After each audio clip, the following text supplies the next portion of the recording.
सन 2018 का ये वो केस है जो अपराध को एक बहुत ही घिनौने स्तर पर ले गया।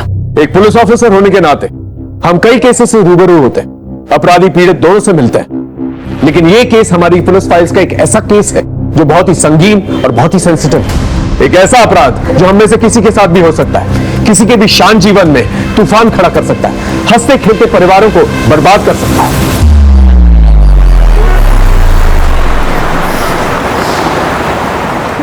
बच्चों, अच्छे से पढ़ाई करना और मार्क्स भी अच्छे से लाना। नेक्स्ट क्लास टीचर ये ना कहे कि आप लोगों को मैंने कुछ पढ़ाया नहीं। बट मैम, आप हमें क्यों नहीं पढ़ाएंगी नेक्स्ट क्लास में? वैसे भी शादी के बाद भी आप पढ़ा सकती हो ना। हाँ टीचर, लेकिन हमें आपसे ही पढ़ना है। हाँ टीचर, हमें आपसे ही पढ़ना है। आपसे ही पढ़ना है प्रिंसिपल मैडम अभी स्कूल में नहीं है, आप लोगों ने आने तो दीजिए। प्रिंसिपल को इतना ही पता होता तो ऐसे घटिया लोगों को काम पे नहीं रखते। बुलाओ उसे बाहर। तुम उसे बाहर बुला लो या हम अंदर जाए? बच्चों, आप ये नोट डाउन करो, मैं अभी आती हूँ। ये हमें कुछ नहीं सुना। बुलाओ उसे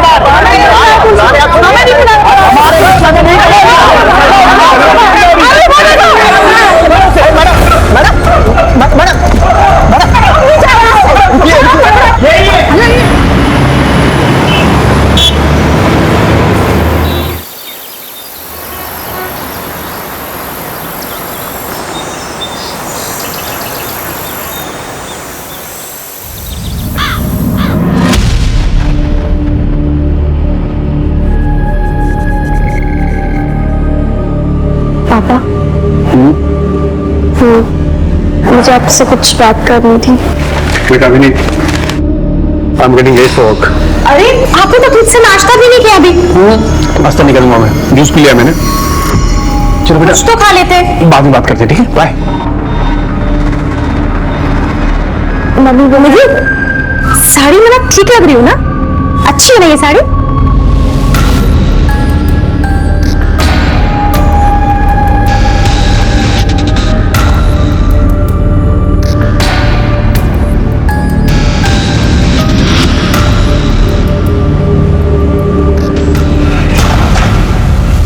natural numbers 1 2 3 4। Sonali, even numbers 2 4 6 8 10। Good.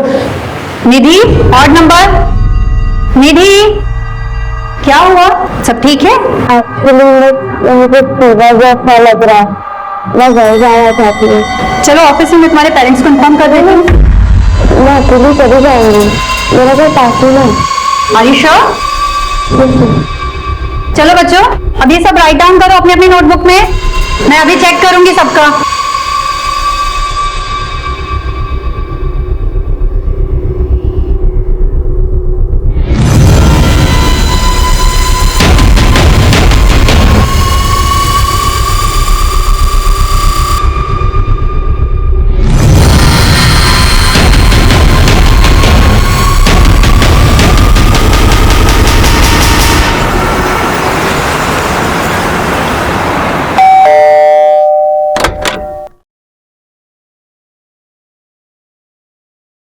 बोला जी madam ji.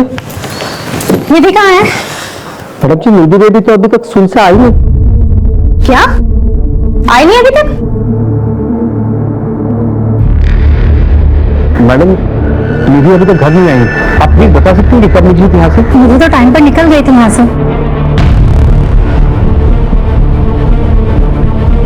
Thank you.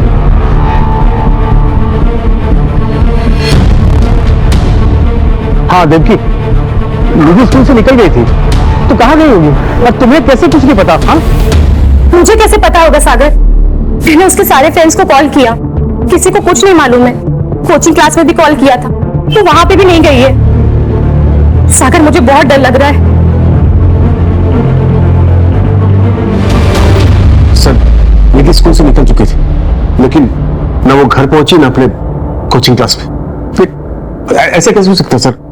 Please sir, कुछ कीजिए। आप लोगों ने सब जगह ढूंढा, शायद वो अपने दोस्त या रिश्तेदार के घर गई। निधि जहाँ जहाँ भी जा सकती थी, हमने सब जगह कॉल करके पूछ लिया है, किसी को कुछ नहीं मालूम। ठीक है, आप फिक्र मत कीजिए, हम पता करते हैं। और मीनवाइल अगर आप लोगों को कुछ पता चलता है तो प्लीज हमें बताइएगा। जी सर। माँ बाप के बताए पते पे पूछताछ करो और ये फोटो को सभी हाईवेज और पेट्रोलिंग मैप्स पे फ्लैश करो। सर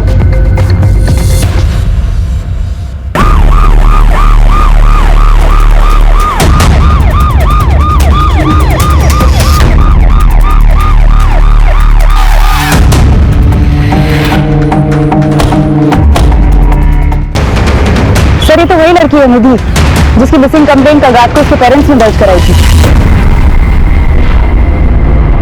इस एरिया से इसका घर और स्कूल दोनों ही पास है। अगर ये स्कूल से वक्त पर निकली थी तो घर क्यों नहीं पहुंची? इतनी देर कर क्या रही थी? सर, लगता है इसे देर रात को यहाँ लाकर मारा गया होगा या डंप किया गया होगा। हो सकता है, लेकिन इतना तय है उसका मर्डर उसी एरिया में हुआ है और पेरेंट्स को पता था। हाँ सर। हेलो, एक स्कूल जाने वाली लड़की की हत्या शहर के बीचों बीच कर दी गई थी। मामला बहुत ही नाजुक था। हमने बिना वक्त गवाए निधि और उसके परिवार से जुड़े सभी लोगों की जिंदगियों को टटोलना शुरू किया। यहां मैं एक बात बताना चाहूंगा आपको, केस जैसे शुरू हुआ था वैसा बिल्कुल भी नहीं था। इस केस में कई छोटे छोटे चक्रव्यूह थे जो हमारे पीठ पीछे एक बड़े भूकंप का माहौल इख्तियार कर रहे थे।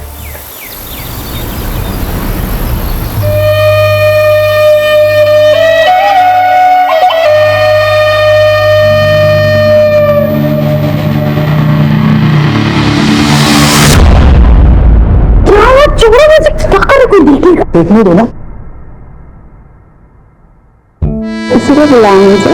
मेरी कोई दोस्त है ना, कुछ पुराने किला घूमने जा रहा है, तो हमें भी चलना चाहिए। क्या बोलते हो? नहीं बाबा, सब तो एग्जामिनेशन है और कॉम्पिटिटिव क्लासेस भी शुरू हो गई है, मैं नहीं जाती। सॉल्यूशन है मेरे पास, नहीं लगा ना तुम? क्या यार, मैं तुम्हारे इतने करीब आने के बहाने बनाते रहता है, क्यों हो तुमसे दूर भागते रहते? That's not fair. क्या है भाई, काम करो ना अपना। चलो चलो चलते हैं।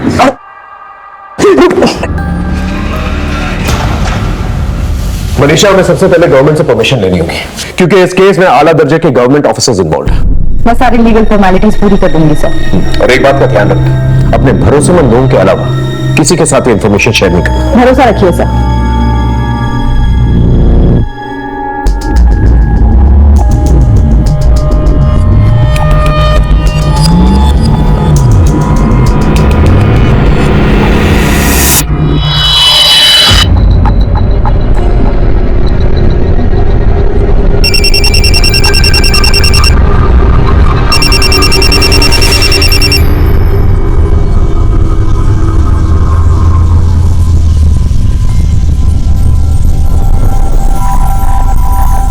ठीक है, मैं आती हूँ। सुनो, आज का प्लान ड्रॉप करना होगा, इमरजेंसी है, मुझे अर्जेंटली निकलना होगा। बाय।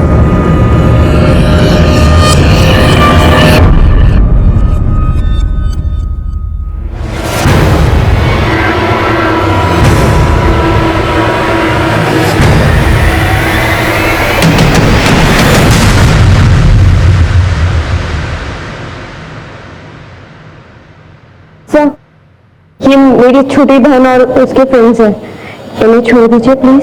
देखने में तो सब शरीफ घर के लगते हैं, लेकिन रैश ड्राइविंग करते हुए पकड़े गए। I'm so sorry सर, जो भी फाइन है वो मैं पे कर देती हूँ। ठीक है, 5 मिनट रुकिए, मैं साहब से सिग्नेचर लेके आता हूँ।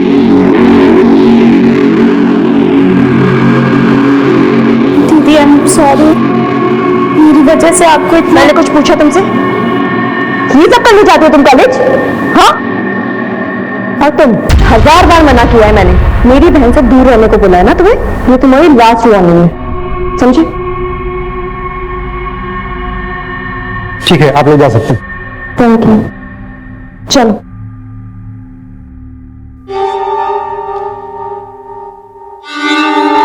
दुर्गेश,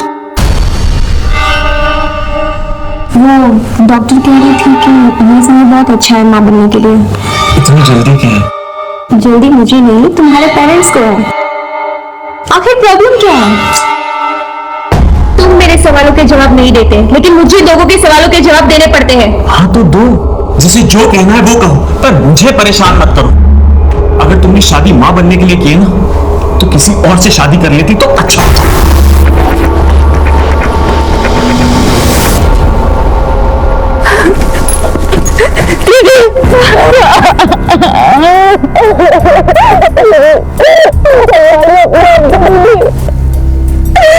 नहीं रहा, हमको छोड़ के चली गई।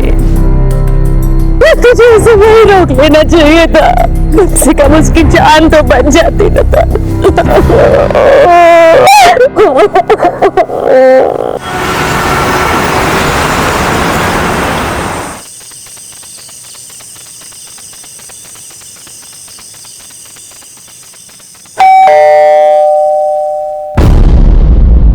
कहाँ रह गई थी?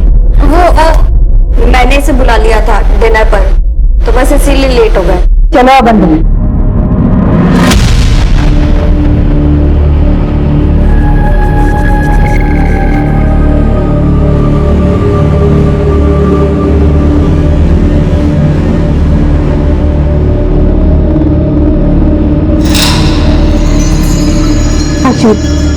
ये आदमी इस घर में क्या कर रहा है?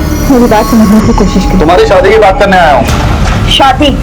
मुझे नहीं करनी कोई शादी वादी। और आप कौन होते हो हमारे घर के मामले में बोलने वाले? आपको कोई हक नहीं है। क्यों हक नहीं है? बाप हूं मैं तुम्हारा। लोग तरह तरह की बातें कर रहे हैं कि तुम्हारी बेटी रात रात भर घर से बाहर रहती है, शादी नहीं कर रही है। अरे बेइज्जती होती है मेरी। आपने बाप वाला ऐसा कौन सा फर्ज निभा लिया जो बेइज्जती होती है आपकी? बस कीजिए प्लीज दीदी, चुप हो जाओ। पापा प्लीज जाने दीजिए। अब तू उसकी साइड ले रही है। तुझे भी नहीं बिगाड़ के रखेगी अपनी तरह। सुन ली अपनी लाडली की बातें? ये सब तुम्हारे लाड प्यार का नतीजा है। देख लेना एक दिन नाक कटवाते रहेगी। पापा चलो आप यहाँ से। बस माँ, आपको उनकी हाँ में हाँ मिलाने की कोई जरूरत नहीं है। अरे मुझे नहीं करनी है शादी वादी यार, मैं खुद का ध्यान खुद रख सकती हूँ। आप प्लीज आके उन्हें संभालिए।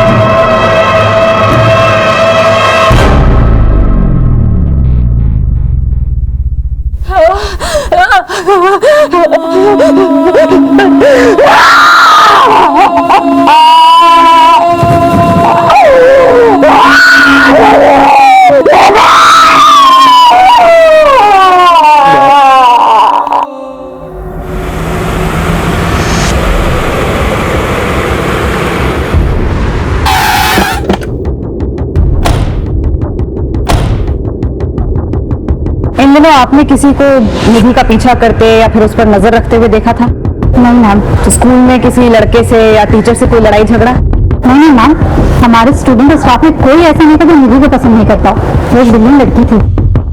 फिर निधि के बिहेवियर में कुछ अजीब नोटिस किया? हाँ मैम, कुछ दिनों से निधि का बर्ताव बदला हुआ लग रहा था। वो उदास रहने लगी थी और पिछले 10 दिनों में वो 2 दिन स्कूल भी नहीं आई थी। और अभी 2 दिन पहले अचानक उसके स्कूल में तबीयत बिगड़ गई थी और वो छुट्टी लेकर 11 बजे ही घर चली गई थी। मुझे सुबह जैसा लग रहा, मैं घर जाना चाहती हूँ। ओके। और हाँ, वो स्कूल के अलावा कोचिंग भी जाते थे। अब अगर वहाँ कुछ हुआ हो तो हम नहीं कह सकते। यस मैम, निधि पिछले 10 दिनों में 3 दिन कोचिंग क्लासेस नहीं आई है। मैंने उससे पूछा भी रहा तो उसने कहा कि उसकी तबीयत खराब है। मेरी तबीयत ठीक नहीं है, मैं कल नहीं आऊंगी।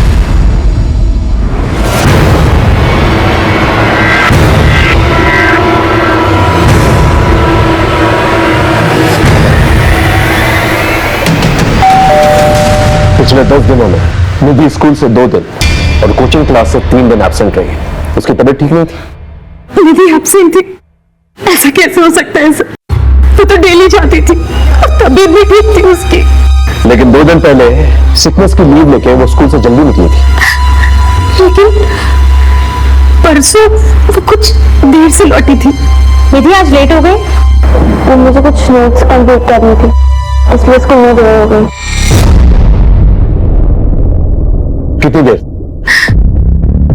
करीब आधा पौन घंटा। स्कूल 1 बजे खत्म होता है, वो 11 बजे सिकनेस का बहाना करके निकल जाती है। तकरीबन 15 मिनट लगते हैं घर पहुंचने में। मान लेते हैं कि वो 4:30 बजे घर पहुंची, तो ये 4 घंटे में थी तब। मुझे हैरत हो रही है सब सुनकर। इसका मतलब निधि स्कूल और कोचिंग क्लासेस के बहाने कहीं और जा रही थी। माफ कीजिए, लेकिन निधि का कोई बॉयफ्रेंड वगैरह था? उसने आप लोगों से बात की थी इस बारे में या कुछ नोटिस किया आप लोगों ने? सर कैसे बात कर रहे हैं आप? छोटी सी बच्ची थी हमारी, अभी उम्र ही क्या थी निधि की? मेरी नॉलेज में तो ऐसा कुछ नहीं आया था। शायद व्यक्ति को पता होगा। मुझे कैसे पता होगा? मैंने तो ये सब चीजें कभी नोटिस ही नहीं की। वैसे आपके आपसी रिश्ते कैसे हैं? हमारे रिश्ते का क्या होगा सर? कुछ भी तो नहीं। इसका निधि से क्या लेना देना है सर? तो जब भी कुछ मांगती थी पूछती थी, हम ला कर देते थे उसके लिए। फूल सी बच्ची थी हमारी।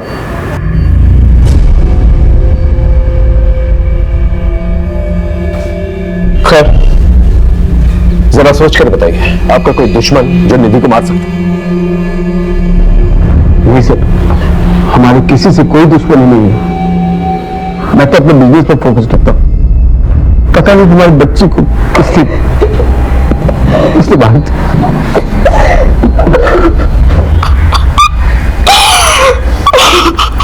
निधि अपने माँ बाप से जरूर कुछ छुपा रही थी और उसके माँ बाप हमसे कुछ छुपा रहे हैं। इनके आपसी रिश्तों के बारे में पता करो, पड़ोसियों से पूछताछ करो। बहुत सारी बातें जो है घर वालों से पहले मोहल्ले वालों को पता चल जाती है।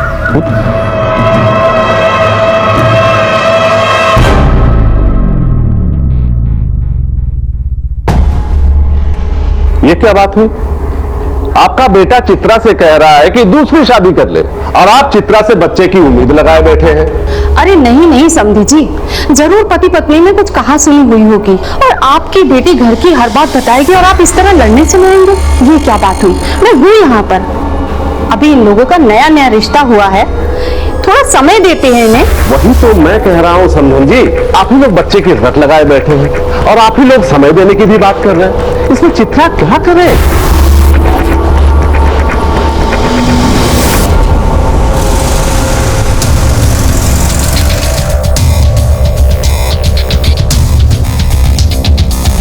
निधि बड़ी प्यारी बच्ची थी।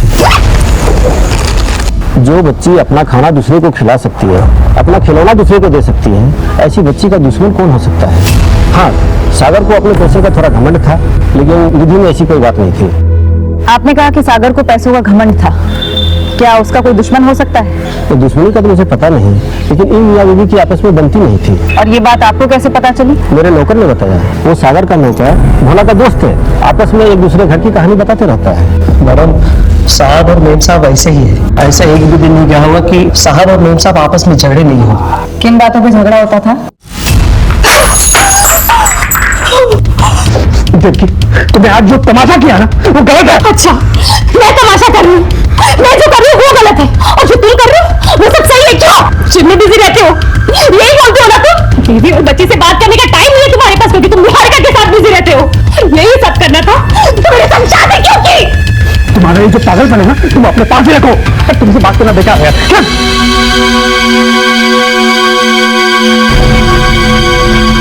बेटा, तुम अपने कमरे में जाओ। मैडम, किसी दूसरी औरत के कारण झगड़े होते थे। बाद में झगड़ा इतना बढ़ गया था कि साहब और मेम साहब अलग अलग सो रहे थे।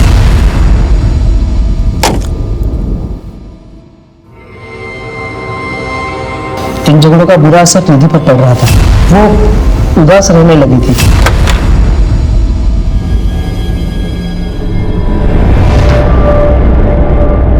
निधि आज लेट हो गई? वो मुझे कुछ नोट्स कंप्लीट करनी थी, इसलिए स्कूल में देर हो गई।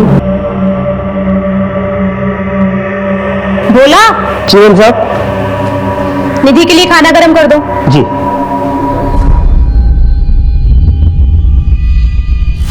इस माहौल से बचने के लिए मेम साहब ने निधि के मासी के पास उसको छोड़ दिया। कितने दिन पहले की बात है? यही कुछ 1 महीने पहले की बात है मैडम। कहाँ रहते हैं निधि की मौसी? संता नगर।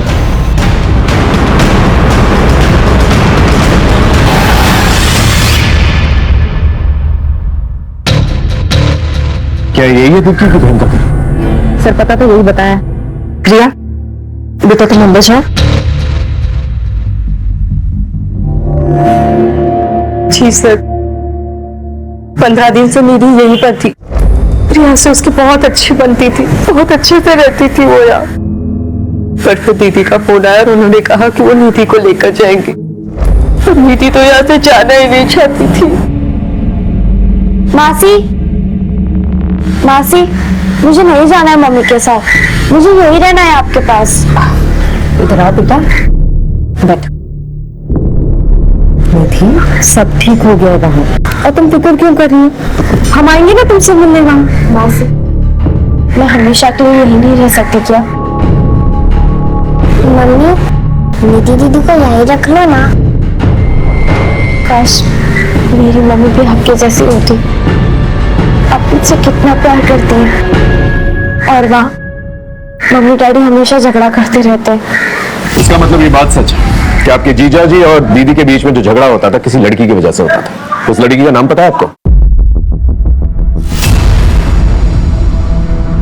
उनके ऑफिस में एक लड़की है, उनकी असिस्टेंट निहारिका। जैसे जैसे उनका पैसा बढ़ता जा रहा है, वैसे वैसे हमारे बीच में दूरियां बढ़ती जा रही हैं। हाँ सर, निहारिका नाम की सेक्रेटरी थी, उसे लेकर ऑफिस में झगड़ा हुआ था।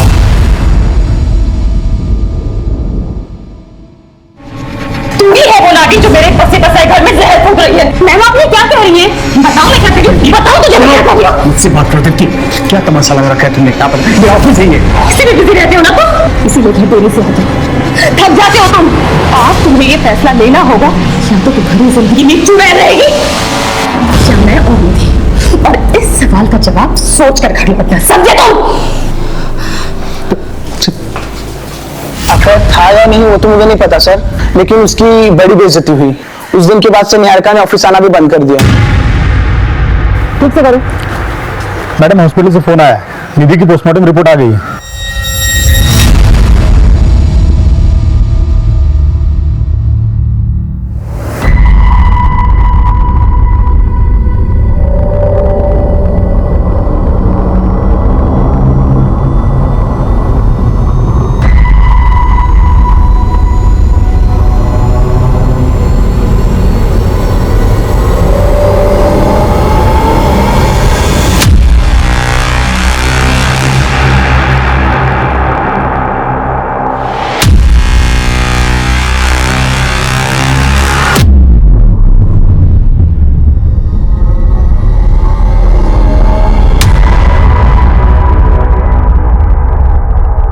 सर, जिस लड़की का सागर के ऑफिस में अफेयर था और दुर्गा का झगड़ा हुआ था, उसने नौकरी छोड़ दिया है। हम उसका नया एड्रेस ट्रेस कर रहे हैं सर।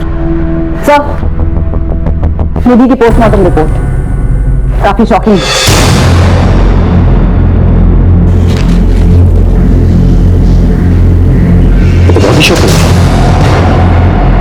एक नाबालिग लड़की के साथ गैंग रेप किया गया है, 6 लोगों की सीमन में। ये केस सिर्फ मर्डर का केस नहीं है, सेक्सुअल एक्सप्लॉयटेशन का भी केस है।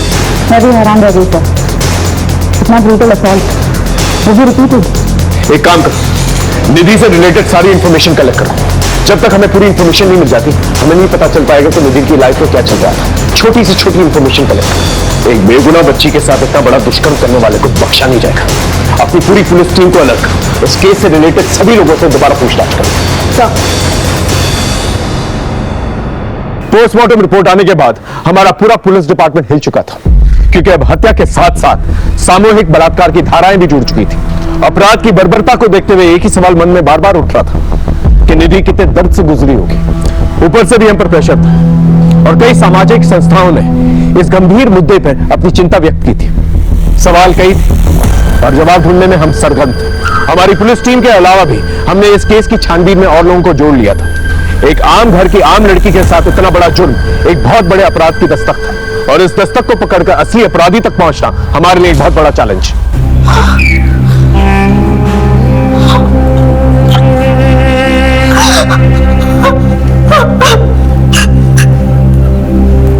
मेरी फूल जैसी बच्ची के साथ कौन ऐसा कर सकता है सर? इसी सवाल का तो जवाब नहीं आप लोगों के पास। तो स्कूल के बाद कहां जाती थी ये नहीं मालूम आप लोगों को। कोचिंग क्लासेस के बाद कहां जाती थी ये तक नहीं मालूम आप लोगों को। देख लिया आपने, इतना बड़ा अपराध हुआ इसके साथ, और हैरत की बात यह है ये उसके साथ पहले भी होता है। ये तो हमें पड़ोसियों ने बताया कि वो खामोश रहती थी, उदास रहती थी, लेकिन आप लोग को ये तक नहीं पता उसकी जिंदगी में क्या चल रहा है। मुझे आपसे कुछ बात करनी थी। सर, मेरी फूल जैसी बच्ची ने किसी का क्या बिगाड़ा था तो उसके साथ इतना बड़ा जुल्म हो गया। देखिए, पहले मामला मर्डर का था, अब क्लियर हो चुका है कि निधि का गैंग रेप छुपाने के लिए उसका मर्डर किया गया।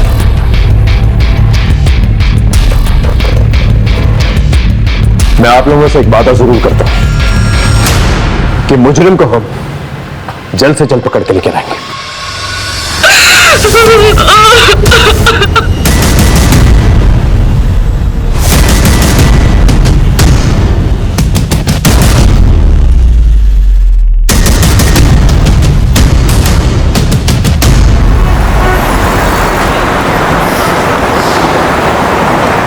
सलाम सर। सलाम। गुड्डू, छोटी मोटी खबरें तो बहुत देता है, लेकिन अब की बार एक बहुत बड़े मिशन पे जाना है। जिसके बारे में इंफॉर्मेशन निकालनी है ना, वो गवर्नमेंट का एक बहुत बड़ा आदमी है, उसके ऑफिस से इंफॉर्मेशन निकालनी है। हो पाएगा तुझसे? हाँ, बंदे का नाम तो बताओ साहब, काम हो जाएगा। निधि के घर में निधि से भोला सबसे करीब था, और निधि के गायब होने की खबर भी सबसे पहले भोला ने ही दी थी देवकी को। निधि के माँ बाप एक दूसरे से झगड़ा किया करते थे, शायद इसी का फायदा भोला ने उठाया। हाँ सर, हमारी तहकीकात में और कोई सस्पेक्ट सामने भी नहीं आया है। इस भोला के बारे में पता करो। ये नौकरों से काफी गॉसिप किया करता था, शायद किसी नौकर ने इसके बारे में गॉसिप किया। Yes sir. माँ, पापा से कह दीजिए मुझे शादी नहीं करनी है। तो क्या पूरी जिंदगी शादी नहीं करेगी? हाँ, नहीं करूंगी। क्या बोल रही है तू, पागल हो गई? कुछ भी बोला जा रही है। देख, अगर कोई पसंद है तो बता दे, हम बात करते हैं।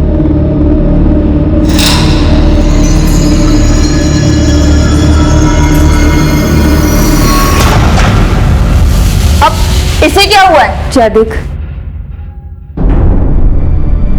सुहाना, क्या हुआ है तुझे? हम लोगों को लड़ता देख करके तू रोए, ये तो पॉसिबल नहीं है। तो बता, क्या हुआ? आयुष से झगड़ा हुआ है? फिर से उसने तुझे कुछ कहा है? बोल ना। कुछ नहीं दीदी, मेरी तबीयत ठीक नहीं है और सर में भी थोड़ा दर्द हो रहा है। तू सच कह रही है? हाँ दीदी, तुम्हारी कसम।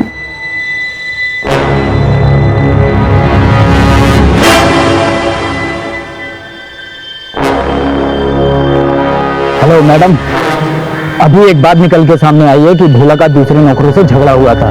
मैडम, पहले भोला और मैं दोस्तों के साथ टूटता बैठता था, अब वो नहीं आते जाते। क्यों? बोलना क्यों? तो क्यों नहीं? एक दिन मजाक मजाक में हमारा झगड़ा हो गया।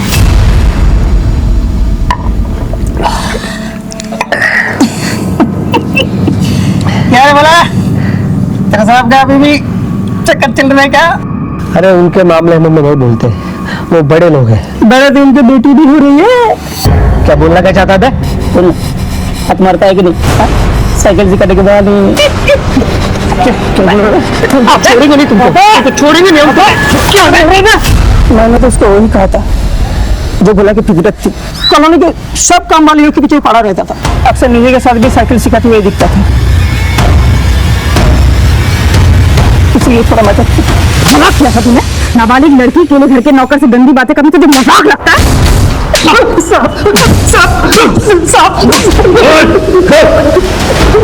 हमने कुछ नहीं किया साहब, निधि तो हमारे बहन जैसे साहब, वो लोग झूठ बोल रहे साहब। निधि के साथ जो हुआ वो हमने नहीं किया साहब। अगर ऐसे होता तो मेम साहब को सब कुछ बता देते साहब। बता देती, इसलिए तूने उसे हमेशा के लिए खामोश कर दिया। नहीं साहब, हमने कुछ नहीं किया साहब, हमने कुछ नहीं किया। मोहल्ले की काम वालियों के पीछे क्यों पड़ा रहता था? साहब, हम किसी के पीछे नहीं पड़ते साहब, हम तो उनकी मदद कर रहे थे साहब, उनको काम काज दिलाने में साहब। मदद कर रहा था, उसका ब्लड सैंपल, और जब तक डीएनए रिपोर्ट नहीं आ जाती उसे यही रखता।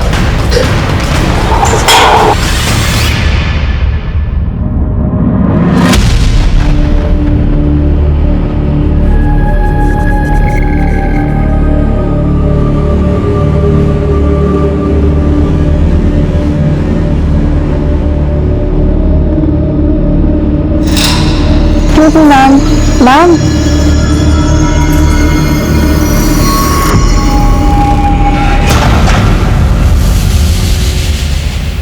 The number you are trying to call is currently switched off. Please try again later. उसका फोन बंद आ रहा है। पता नहीं कहाँ गई होगी, अब तक तो उसे आ जाना चाहिए था। आप टेंशन मत लो, मैं देखती हूँ।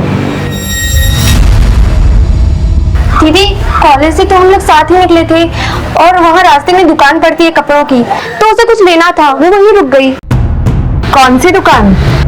हाँ ये मैम तो आई थी, इनका तो झगड़ा हुआ था। झगड़ा किससे? सुहाना, क्या हुआ? उस दिन के बाद तू मुझे मिली नहीं। आई एम सॉरी, उस दिन मैंने थोड़ी ज्यादा पी ली थी। मैंने कहा ना, मेरा पीछा करना छोड़ दो। ये सब दीदी बोल रही है ना। तुमसे क्या मतलब? किसी ने कुछ भी बोला हो? देखो सुहाना, तुम ऐसे नहीं जा सकते। हाथ छोड़ो मेरा। नहीं, मेरी बात सुनो। मैंने कहा छोड़ो मेरा।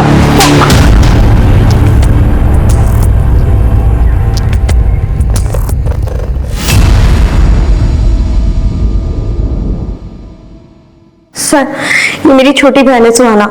सर 18 साल की है, कॉलेज से घर ही नहीं लौटी।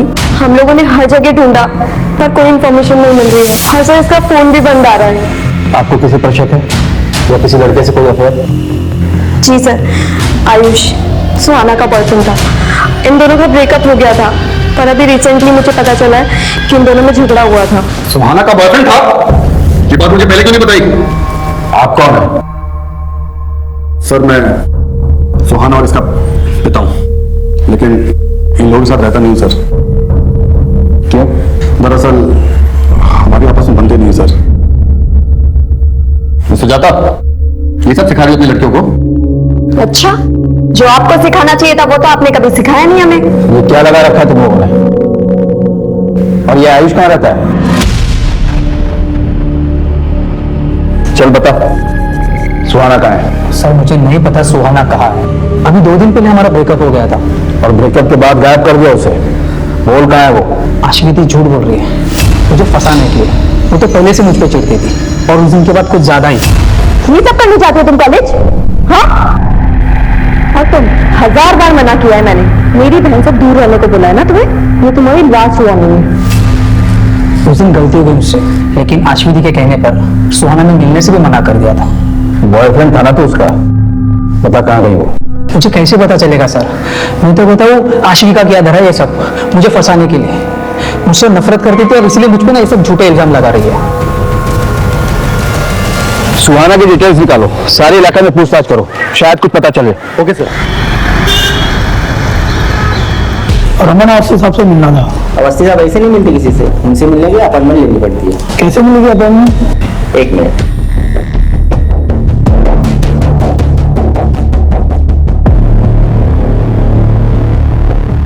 ये लीजिए, साहब का नंबर है, फोन कर लेना। Thank you.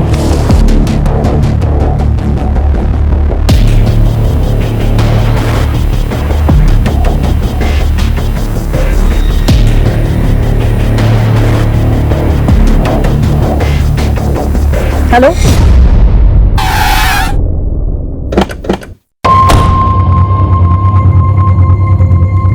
हमने निधि से पूछा था लेकिन उसने कभी बताया नहीं। नहीं मैडम, उसके आगे पीछे किसी को नहीं देखा। मैडम इतना बड़ा हादसा हुआ है हमारे स्कूल की लड़की के साथ। हमने भी एक स्टूडेंट और टीचर से बातचीत की है, परंतु किसी को कुछ पता नहीं।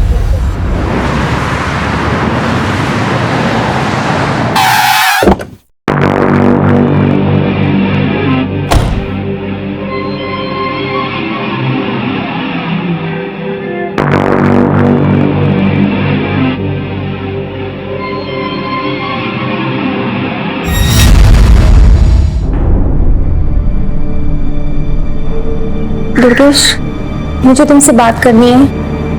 क्या बात करनी है? मुझसे गलती हो गई कि मैंने माँ पापा को बता दिया। आई एम सॉरी, मेरे पास और कोई रास्ता नहीं था, लेकिन मैं अभी ये जानना चाहती हूँ किस बात की सजा दे रहे हो तुम मुझे? आखिर क्या कमी है मुझ में? क्या गलती हो गई है मुझसे? गलती तुमसे नहीं,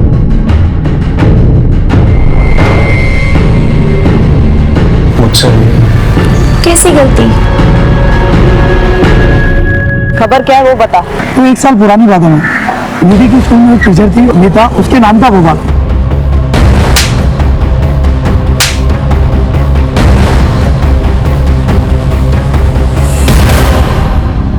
लेकिन बवाल हुआ क्यों था? एक वीडियो वायरल हुआ था उसका, सेक्स वीडियो।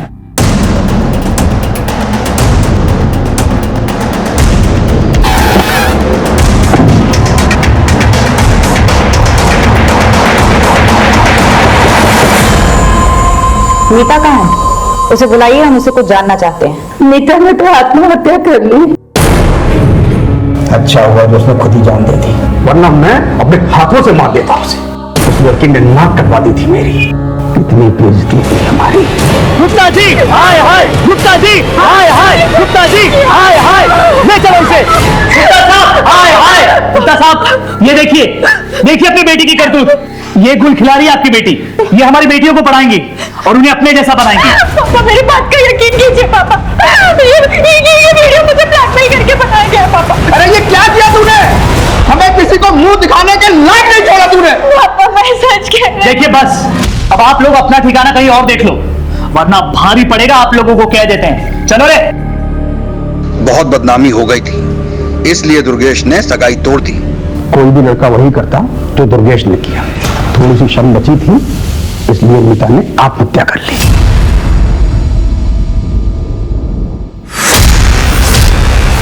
आपने कभी इस बात पर ध्यान नहीं दिया कि हो सकता है मीता सही कह रही थी? सही या गलत से क्या फायदा मैडम? मेरी इज्जत तो चली गई ना मैडम। अब वापस उन बातों को कुरेद करके हमें क्या मिलेगा? निधि और उसकी टीचर मीता दोनों का ही सेक्सुअल असॉल्ट हुआ था और दोनों का ही एक ही स्कूल से कनेक्शन भी था। इसलिए हमने मीता के केस के इन्वेस्टिगेशन ऑफिसर से मुलाकात की। सर, ये वीडियो वायरल हुआ था उस लड़की का, जिसके वायरल होने के बाद मीता पर मॉब ने अटैक किया और उसके बाद उसने सुसाइड कर लिया। हम अपनी इन्वेस्टिगेशन तो कर ही रहे थे सर, पर आगे इस केस में कुछ क्लू नहीं मिला। इस वीडियो में जो लड़का है, इसकी पहचान हुई है? नहीं सर। मीता के मंगेतर का एड्रेस है?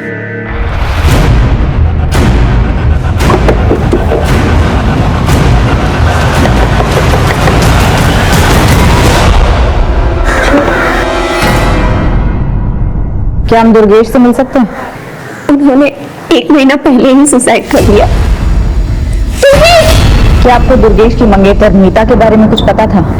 जी हाँ, खुद दुर्गेश ने मुझे बताया था। मैं अपने पाप का प्रायश्चित करना चाहता हूँ। मेरी अंतरात्मा मुझे जीने नहीं दे रही। क्या बात है? हमें जो कुछ भी मीता के बारे में पता है वो सच नहीं है। मीता का वीडियो धोखे से बनाया गया था।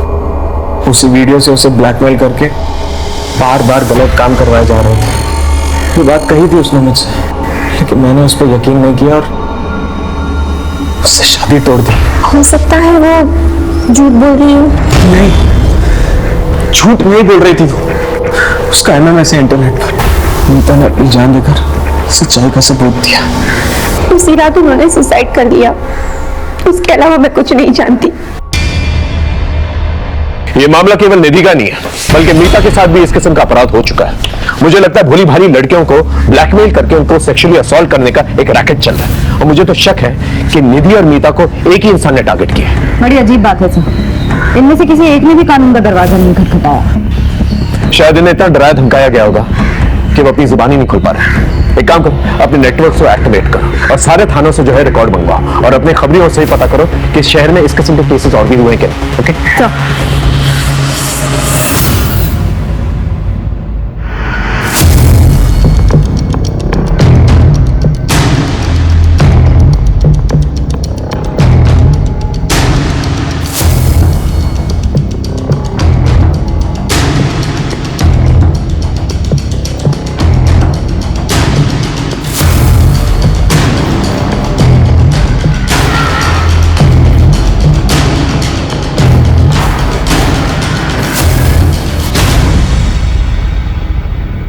यही शॉप है। इसका लाइसेंस 2004 में लिया गया था। ये शॉप किस एरिया में? कपड़ा बाजार, सेंट्रल दिल्ली। ये तो काफी भीड़ भाड़ वाला एरिया है, हजारों लोग आते जाते हैं वहां पर। हमें काफी सावधानी से इस जगह पर काम करना होगा। मैडम, ये गारमेंट शॉप के रजिस्ट्रेशन पेपर्स, सारे डॉक्यूमेंट सही है। ये तो मालिकाना हक किसी मालती शर्मा के नाम पे है, लेकिन पूरी देखरेख रमन अवस्थी करता है, जो कि एक सरकारी कर्मचारी है। हमारा ये केस केवल निधि की हत्या का केस नहीं था, बल्कि मीता और भी कई लड़कियों से जुड़ा हुआ था। जैसे जैसे हम केस में आगे बढ़ रहे थे, हमें इस बात का खुला आभास हो रहा था कि इस केस के कई सिरे हैं जो अभी तक हमारे हाथ में आने बाकी हैं। लेकिन हर एक केस में साजिश की बू आ रही थी और एक बड़े अपराध की तरफ इशारा कर रही थी। हमने एक एक पुलिस स्टेशन में आई हुई मिसिंग कंप्लेंट्स को टटोलना शुरू किया और उनसे रिलेटेड सारी इंफॉर्मेशन जमा करनी शुरू की, क्योंकि अब तक यह साफ हो चुका था कि हमारा पाला एक बहुत ही शातिर और गंदी जहनियत के मुजरिम से था। सर मैंने वहाँ फोन किया था लेकिन वहाँ से कुछ पता नहीं चला। ठीक है, ट्राई करते रहो। Okay sir. हाँ, पिछले 6 महीनों में 6 लड़कियों की मिसिंग कंप्लेंट दर्ज की गई है, लेकिन बाद में फिर सभी ने वापस ले ली। अंदर की बात है कि इन सभी के साथ सेक्सुअल असॉल्ट हुआ था। घर की इज्जत खो जाने के डर से फैमिलीज ने कंप्लेंट वापस ले ली, लेकिन एक लड़की है जिसकी मिसिंग कंप्लेंट अभी भी दर्ज है, सुहाना शर्मा। ये अभी तक मिली नहीं है। इस थाने की रिपोर्ट है? अलीपुर।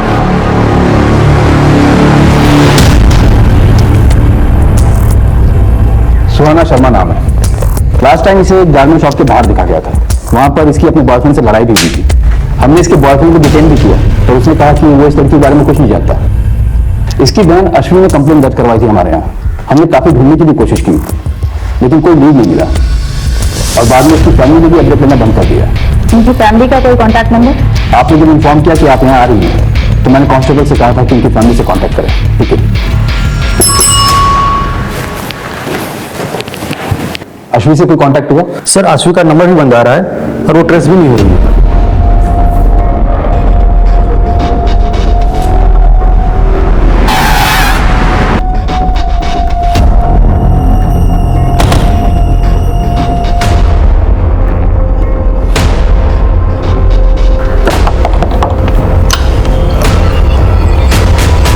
क्या हम अश्विनी से मिल सकते हैं? वो तो नहीं है। नहीं, ये मतलब कहाँ गई? किसी काम से बाहर गई। सुहाना की कोई खबर मिली? उसी केस के बारे में हमने उनसे बात कर ली है। आप आइए, अंदर बैठिए, मैं अपने पति को बुलाती हूँ, आप उनसे बात कीजिए।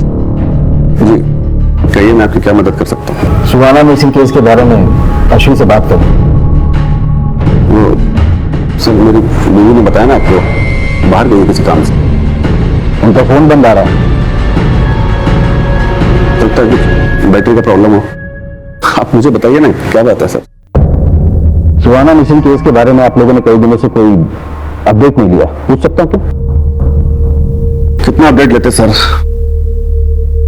पुलिस अगर अपना काम कर रही होती तो वो कब का मिल गई होती, इसलिए नाउमीद होकर हमने फॉलो अप करना बंद कर दिया। अभी कोई खबर है आपके पास उसकी? देखिए, हमें शक है कि सुहाना किसी सेक्स रैकेट में उलझी हुई हो सकती है, क्योंकि उसी एज ग्रुप की कई लड़कियों की शिकायतें आई हमारे पास। तो सर प्लीज उसे जल्दी ढूंढिए प्लीज। हम पूरी कोशिश करेंगे। फिलहाल अगर आपकी अश्विनी से बात हो तो हमें थाने भेजिएगा, शायद कोई इंफॉर्मेशन मिल जाए। जी सर।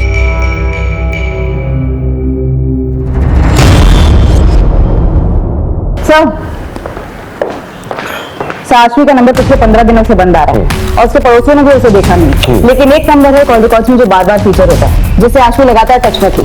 आशु और चारू के कार्ड से एक ही होटल के बिल भी भरे गए हैं। मैंने चारू को बुला लिया है पूछताछ के लिए। हम दोनों दोस्त हैं सर। दोस्त? कॉल रिकॉर्ड में दोस्ती साफ नजर आ रही है तुम्हारी। क्या चल रहा था तुम्हारे आशु के बीच में? कहाँ है आशु है सुहाना? मैं नहीं जानती सर, मैं तो अश्विनी को खुद ढूंढ रही हूँ। तुम क्यों ढूंढी आशु को? हाँ? देखो जो कुछ भी सच है ना बता दो, बोलो। सर मैं आपसे झूठ नहीं बोलूंगी, वो मैं और अश्विनी रिलेशनशिप में है सर। हम दोनों लेस्बियन हैं सर। अश्वी, क्या हुआ? मुझे अर्जेंटली निकलना होगा अभी। आई कॉल यू ना। बाय बाय, ध्यान से जाना। सर हम बाहर कहीं नहीं मिल सकते थे, इसलिए हम चुपचाप होटल में मिलने लगे और अश्विनी की फैमिली का उस पर प्रेशर था। वो उसकी शादी कराना चाहते थे और वो शादी नहीं करना चाहती थी। फिर सुहाना गायब हो गई और अचानक से कुछ दिन बाद अश्विनी भी गायब हो गई सर। तो क्या आशु के फादर तो कह रहे थे ऑफिस के काम से बाहर गई? नहीं सर, वो कहीं बाहर नहीं गई है, वो खुद उसके ऑफिस में काम करती हूँ सर। इसका मतलब आशु के फादर ने हमसे झूठ कहा। थाने बुलाओ। सच बोलकर अपनी इज्जत की धज्जियां उड़ाते क्या? एक तो पहले ही सुहाना का गायब होने के दम से हम लोग उभरे नहीं थे, क्या अचानक आशु की सच्चाई सामने आ गई? कैसी सच है? आशु कहां से आ रही? सर मेरी पत्नी मर चुकी है, इसलिए मैं कभी कभी कॉल गर्ल्स को बुला लिया करता था। और एक दिन मेरे दोस्त अभय की बेटी आशवी आ गई। और सर एक सच्चे दोस्त के नाते ये बात मैंने अभय को बता दी। सर जान से मार दूंगा तुझे। झूठ बोलता है, यकीन नहीं होता ना, इसने बुरी बात कर ली। सर इस बात को लेकर के मेरा और आशु का झगड़ा भी हुआ था। ऐसा घिनौना काम करने से पहले मर क्यों नहीं गई तू? सर उस दिन के बाद से वो घर नहीं रहती, रहती भी कुछ नहीं से।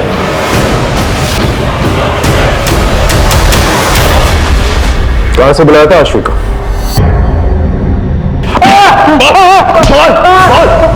सच बोल। बताता साहब, इस तरह का एक ही नहीं 50 धंधे चल रहे हैं। मैं तो सिर्फ दलाल हूँ, असली धंधा तो वहां से ऑपरेट हो रहा है। मुझे पीट के कुछ नहीं मिलेगा। सच बोल। हमारी इन्वेस्टिगेशन में हमें वहां पर कुछ भी नहीं मिला। सच बोल। ऐसे कुछ नहीं मिलेगा। वहां जाकर बोलिए दामोदर ने भेजा है, अनारकली चाहिए।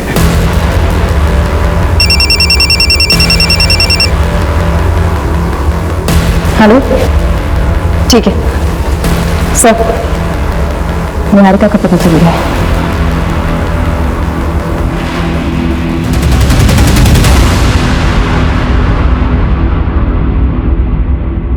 सर मेरा यकीन मानिए, निधि की मौत से मेरा कोई लेना देना नहीं है।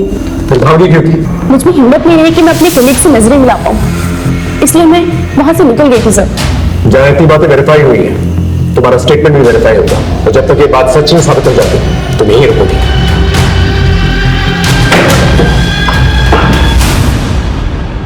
सर, साइबर सेल की मदद से हमने नीता के वीडियो के सोर्स को रिवर्स में ट्रैक किया। जो वेबसाइट सामने आई है उसका सर्वर फॉरेन में है। इसी वेबसाइट पर और भी लड़कियों की वीडियोस अपलोड हैं जिसकी इन्वेस्टिगेशन हमने की। आशी और निधि के वीडियोस भी इन वीडियोस में शामिल हैं।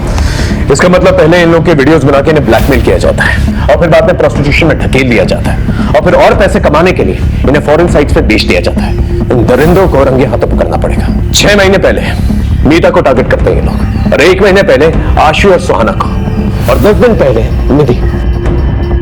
और ये सब कुछ इस शॉप से कनेक्टेड है। सीधे रेड मारते हैं सर। पॉसिबल है कि सुहाना अभी भी उनके पास हो। नहीं, इसलिए नहीं मार सकते, क्योंकि अगर इन लोगों को जरा सी भी भनक लग गई तो सुहाना और पता नहीं कितनी और लड़कियां जिनकी जान को खतरा हो सकता है। इन दरिंदों को पकड़ने के लिए इन्हीं की तरह शातिर होना पड़ेगा। अब हमारे हाथ में कुछ अहम सुराग लग चुके थे। अब जरूरत थी पूरी जिम्मेदारी के साथ, सावधानी के साथ प्लानिंग करके इस मिशन को अंजाम देने की।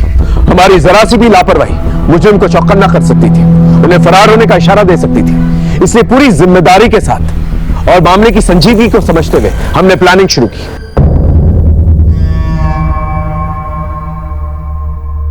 माल चाहिए, दामोदर ने भेजा है।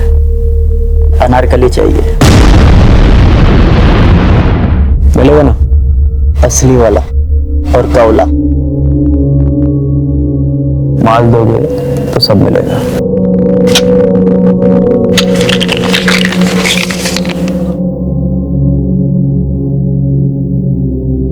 हाँ मेरे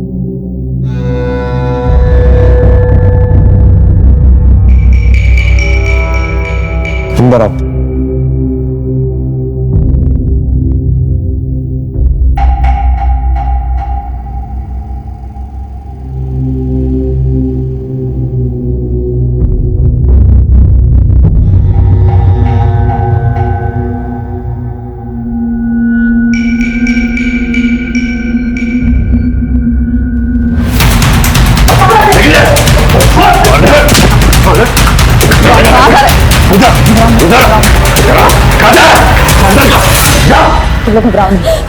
इन बच्चियों को एनजीओ लेके जाओ। चल चल जाओ।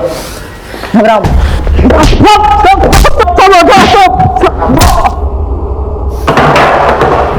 बोल। नीता, सुहाना, आशु, सब बाकी लड़कियों को मैंने धंधे को उतारा। किसी की मजबूर बहू बेटियों को बेचकर उनसे पैसे कमाकर उसे धंधे का नाम देता। गवर्नमेंट ऑफिसर होकर ऐसी नीच हरकतें करते हुए शर्म नहीं आई तुझे? हाँ? अब सच सच बता, कौन कौन इन्वॉल्व है तेरे साथ इस धंधे में? बोल। सब मैं अकेला। सब मैंने दिखावे के लिए गारमेंट शॉप खोल के रखी है, और वहीं से हम लोग अपना शिकार तलाश करते हैं। और ट्रायल रूम की तरह? बता दो। उस तरफ।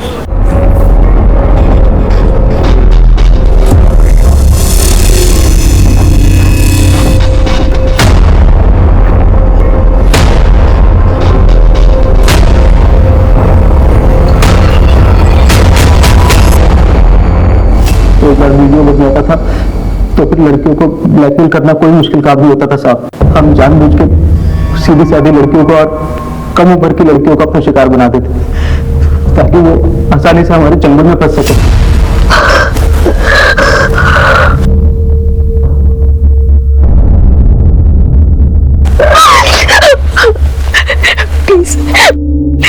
प्लीज प्लीज मेरा वीडियो वायरल मत करना, मेरी शादी होने वाली है।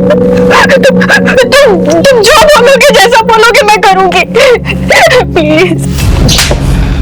सुहाना को तूने इस तरह से फंसाया, आशी को कैसे फंसाया? सुहाना के कष्ट पे ज्यादा टाइम ले लिया था, तो उसे ढूंढते ढूंढते आशवी दुकान पर आ गई थी। मेरी बहन है सुहाना, ये आपकी दुकान पर कपड़े खरीदने आई थी, ये आई थी यहाँ पर।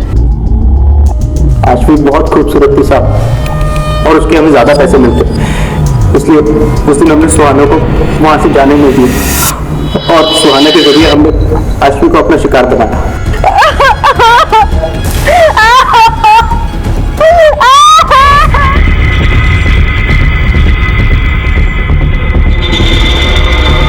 कहाँ है आशवी? आशवी कब की मर्जी साहब।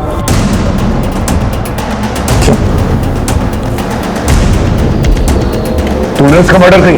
नहीं साहब, मैंने उसे नहीं मारा, उसे तो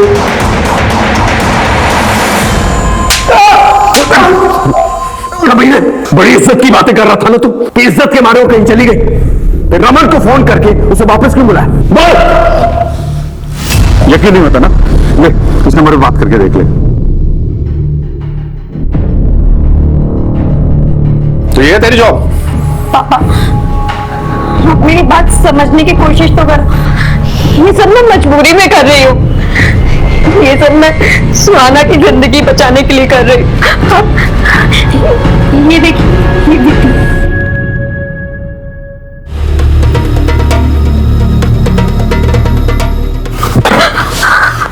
मुझे पहले ही पता था, खुद तो बर्बाद हो गई और उसे भी इस नर्क में छोड़ दिया तूने। इसकी जिम्मेदार भी आप है। आज ये किस्सा मैं खत्म करके ही रहूंगा। इसका मतलब आशवी ने सच कहा था, वो सुहाना को बचाना चाहती थी, लेकिन तूने उसे मार डाला। बाप का हक तो जताना चाहता था, लेकिन फर्ज नहीं निभा पाया। उसने एक बार तुझसे भरोसे की उम्मीद की थी, अगर तूने उस पर भरोसा कर लिया होता तो आज वो जिंदा होता।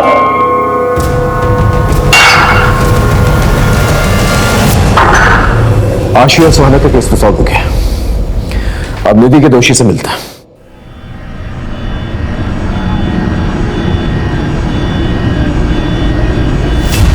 आशी, सुहाना और मीता को तूने नहीं मारा, फिर उस मासूम बच्ची की क्या गलती थी?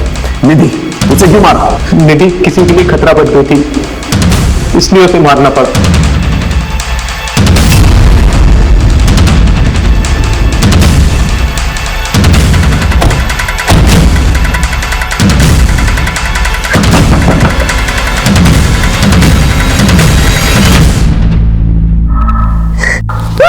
बहुत भूख लगी कि नहीं?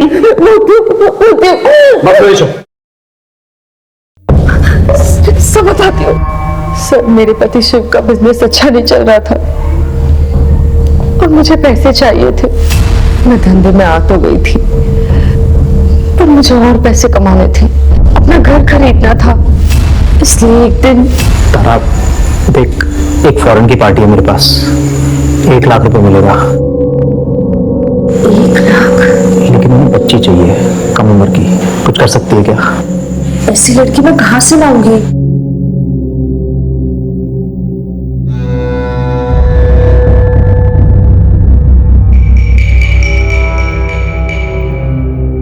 रमन, तेरी हिम्मत कैसे हुई मेरी बेटी को आंख उठा के देखने की? अगर दोबारा देखना तो आंखें नोच लूंगी, मैं बता रही हूँ। देख ले तारा, तेरे फायदे के लिए कह रहा हूँ, 1 लाख रुपए कम नहीं होते। घर खरीद देना तुझे। और फिर एक दिन निधि,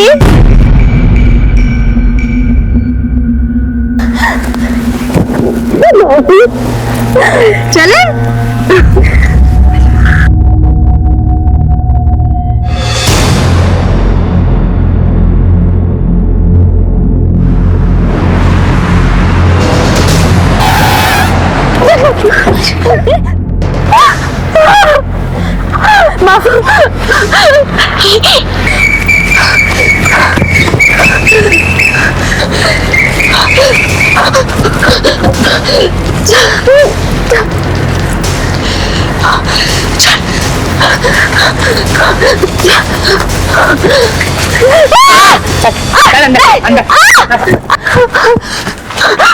मेरी बेटी को छोड़ दो, मेरी बेटी को छोड़ दो।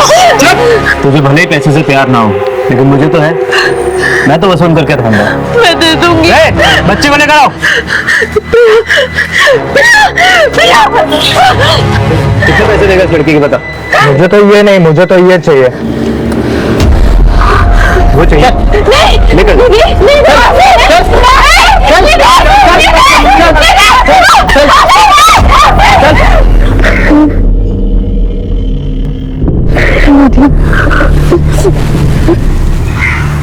दिया जो कुछ भी हुआ तो किसी को मत बताना, वरना वो लोग प्रिया को मार देंगे। नहीं बताएगी ना?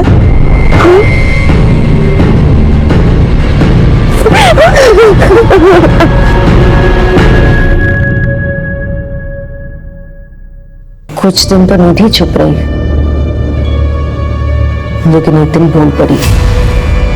तारा मासी, मैं थक गई, मुझे कुछ अच्छा नहीं लगता। मम्मी पापा मेरी बात नहीं सुनते। मैं प्रेमा को सब कुछ बता दूंगी, वो हमारी मदद करेगा, मुझे भरोसा है। निधि बच्ची थी, कभी भी किसी के सामने भी मुंह खोल सकती थी। निधि अगर कुछ दिन और सहन कर लेती तो उसे आदत पड़ जाती। मासी थी तू उसकी, मासी मां जैसी होती है, और तूने क्या किया? औरत के नाम पे कलंक है तू। तुझे तो एक ऐसी ऐतिहासिक सजा मिलनी चाहिए ना कि तुझ जैसे अपराध करने वालों की रूहें थर्रा जाए।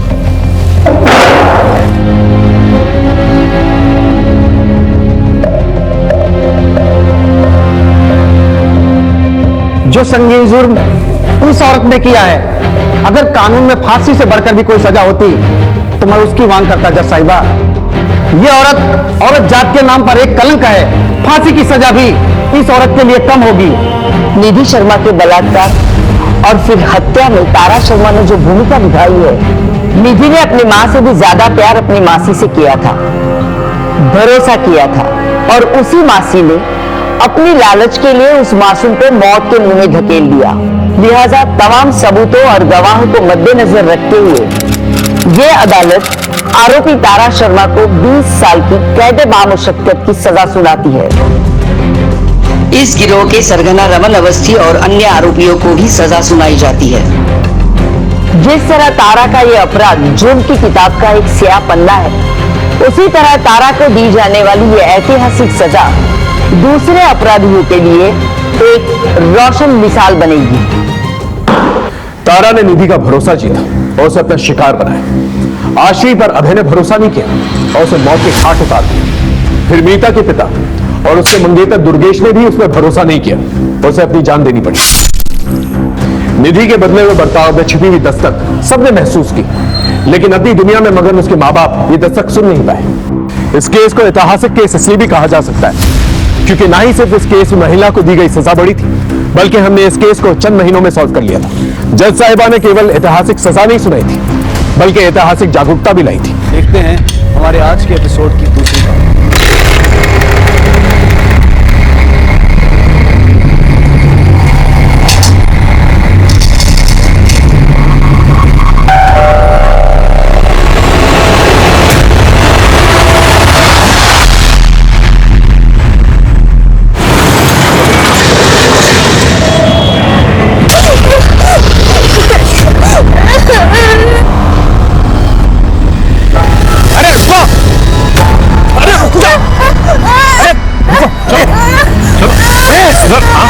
बच्चे के साथ कुछ नहीं तो खून कैसा?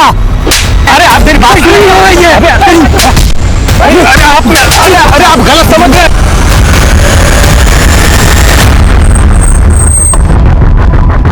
दौड़े पीछे हटाओ सबको। आइए साहब, आइए साहब, यही है जो बच्चों को जबरदस्ती लिए जा रहा था। देखो दौड़े, हॉस्पिटल लेकर जाओ उसको। कौन है बच्चे? क्या किया इसके साथ? मैंने कुछ नहीं किया बच्ची के साथ, मैं मदद कर रहा था उसकी। वो रोड पे अकेली खड़ी रो रही थी साहब। बेटा ये खून कैसा?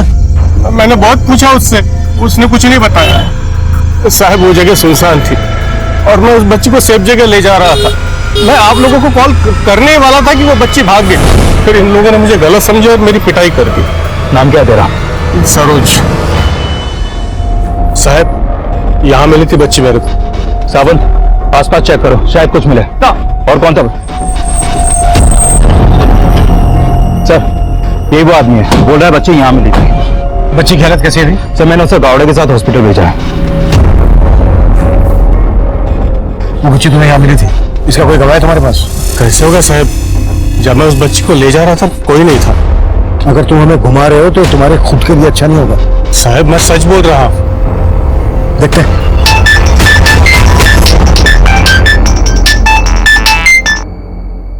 हेलो सर, बच्ची के बॉडी पे किसी भी तरह का एक्सटर्नल इंजरी नहीं है, बस उसके कपड़ों पे खून लगा था। मोलेस्टेशन के साइन? नहीं सर, लेकिन बच्ची के गले पे एक स्क्रैच मार्क है। शायद किसी ने बच्ची को गला दबा के मारने की कोशिश की गई। अगर उस बच्ची को गला दबा कर मारने की कोशिश की गई तो उसके कपड़ों पर इतना खून कैसे आया? सर वहां पे खून मिला। मैं बाद में कॉल करता हूँ।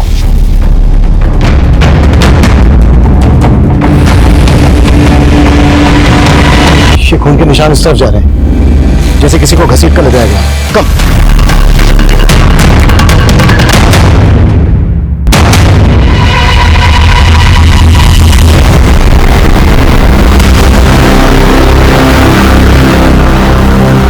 ब्लड हमें मिला वहां रोड की तरफ और वहां से इस तरफ घसीटने के निशान। मतलब मर्डर वहां पर किया गया है और लाश को यहां लाकर डंप किया गया है। कुलदीप, इस लड़की का खून और उस बच्ची के कपड़े पे जो खून मिला इन दोनों को मैच करवाओ।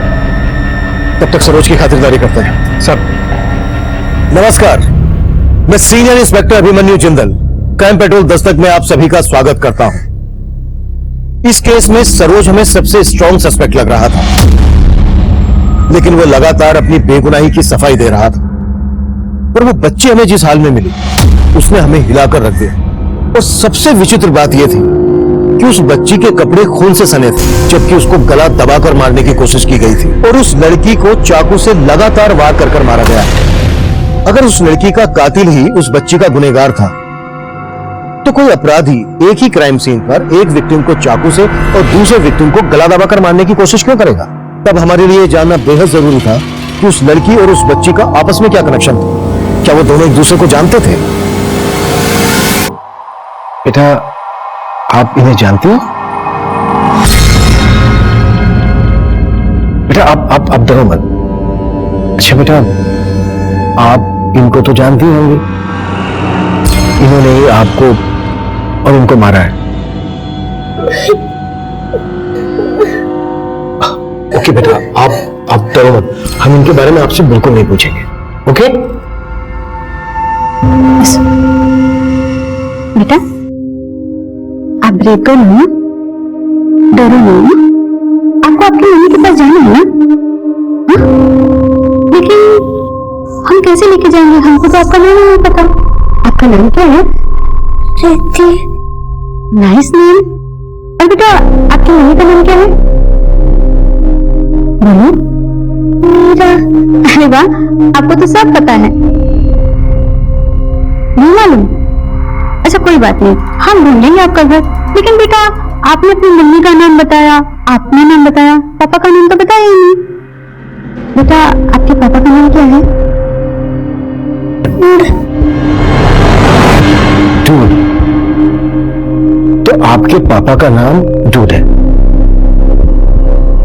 अच्छा रिद्धि बेटा, आपका सरनेम क्या है? रिद्धि देशमुख। देशमुख।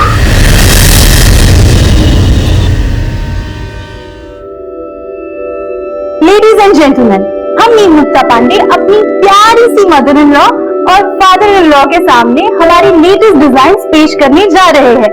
और आप music.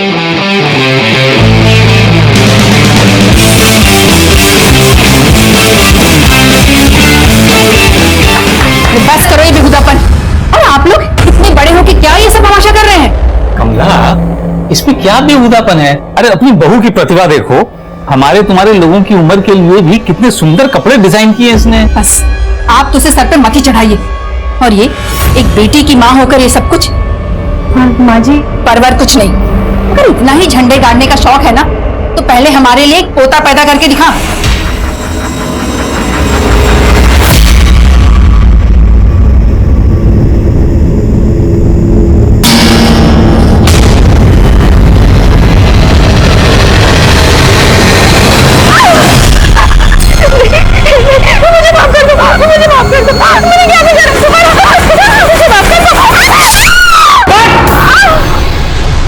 What the hell? Kavya, are you alright? अरे कोई फर्स्ट एड बुला। आज डिपार्टमेंट। राहुल, मैंने सिर्फ चाकू मारने का एक्शन लेने को कहा था। एक्चुअल में टच क्यों किया? डब्बी की जगह असली चाकू होता तो। अरे हो गया यार, जानबूझ के नहीं किया। सॉरी यार।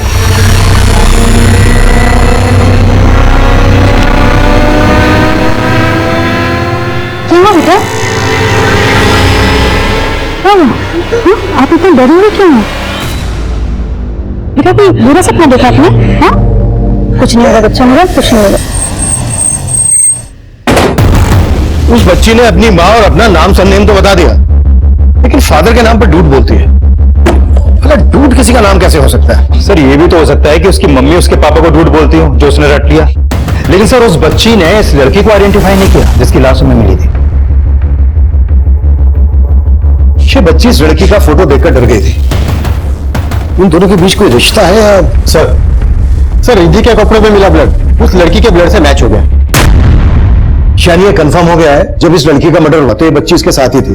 और सर अगर ये बच्ची इस लड़की के साथ थी तो इस बच्ची ने इस लड़की को पहचाना क्यों नहीं?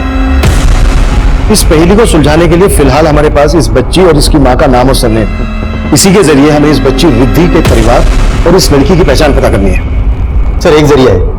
रिद्धि के मेडिकल एग्जामिनेशन के वक्त एक बात सामने आई है, उसके पैर में सर्जरी का एक मार्क है।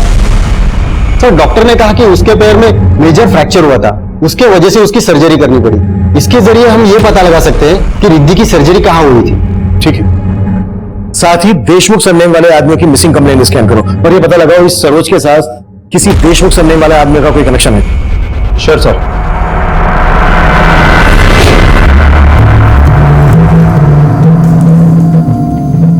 पांडे जी, सॉरी पांडे नहीं, हनी, राइट? हनी भी नहीं तो फिर हबी?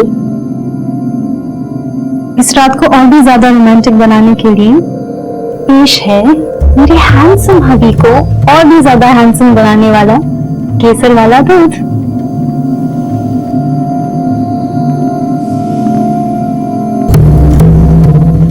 पांडे जी, इस बार लड़का भी हो सकता है।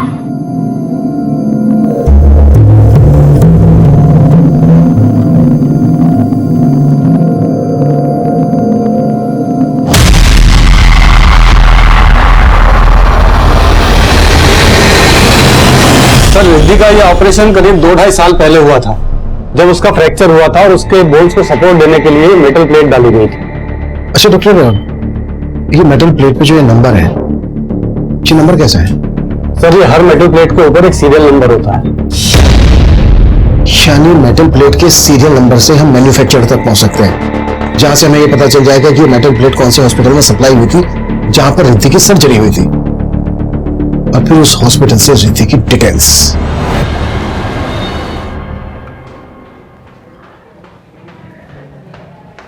आपका टिफिन पूरा खा लीजिएगा। इतनी बड़ी?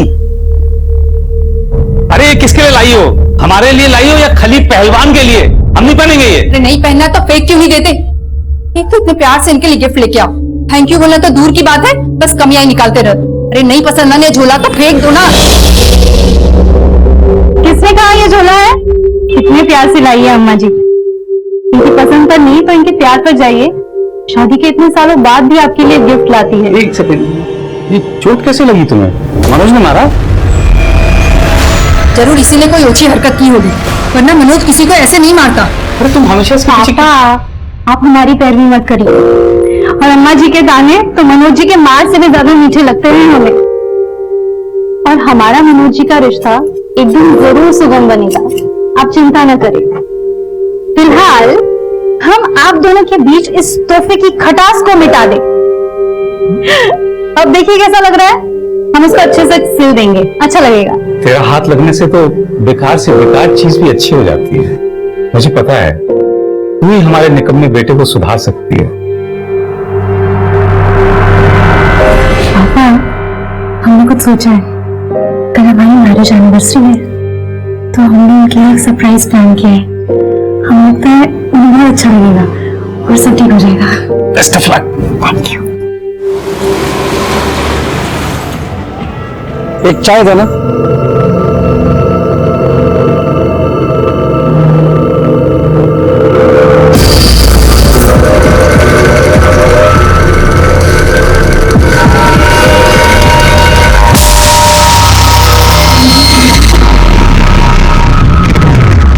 आप जिस नंबर को डायल कर रहे हैं वो इस समय स्विच ऑफ है।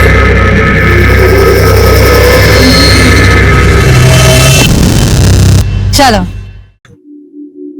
मम्मा, मेरा नाम विनीता से विनीत कर दो और बॉयज वाले कपड़े भी डिजाइन कर दो और बॉयज वाले हेयर कट। मैं लड़की से लड़का बन जाऊंगी और दादी को भी एक पोता मिल जाएगा।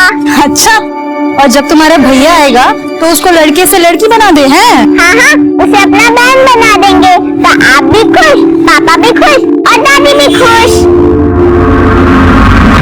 तो सरोज के बैकग्राउंड से हमें ऐसी कोई लीड नहीं मिली जिससे कि वो किसी देशमुख को जानता हो।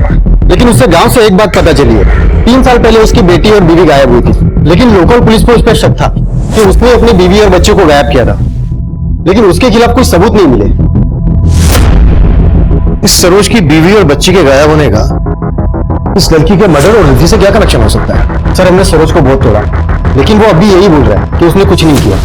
सरोज को यहाँ रखकर उस पर हाथ चलाने से अच्छा है उसे छोड़कर उस पर नजर रखो। अगर सरोज ने कुछ किया है तो बाहर जाकर हमें कोई दूध दे सकता है।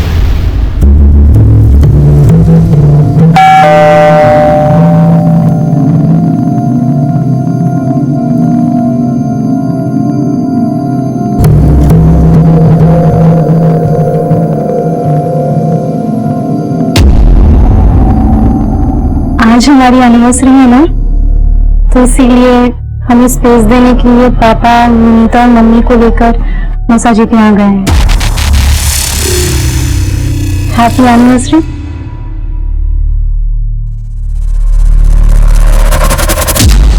क्या हुआ, आज भी बात नहीं करेंगे हमसे? हमारा इंतजाम अच्छा नहीं लगा? इंतजाम? भाई सब खर्चा क्यों हो रहा है?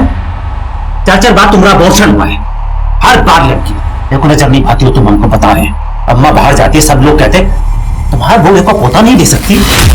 इसमें हम क्या कर सकते हैं, ये औरत के हाथ में नहीं होता।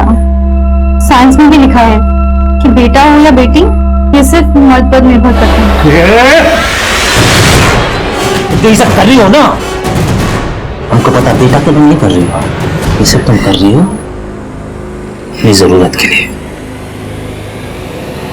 हमको सिर्फ आपका प्यार चाहिए। बस ये देखो सर, उस हॉस्पिटल का पता चल गया जहां 2 साल पहले रिद्धि की सर्जरी हुई थी। ये उसकी फाइल सर। मैंने हॉस्पिटल में पता किया रिद्धि के इलाज की पेमेंट एक क्रेडिट कार्ड से की गई थी और मैंने चेक किया वो क्रेडिट कार्ड किसी राहुल देव के नाम पर इशू हुआ था। राहुल देव?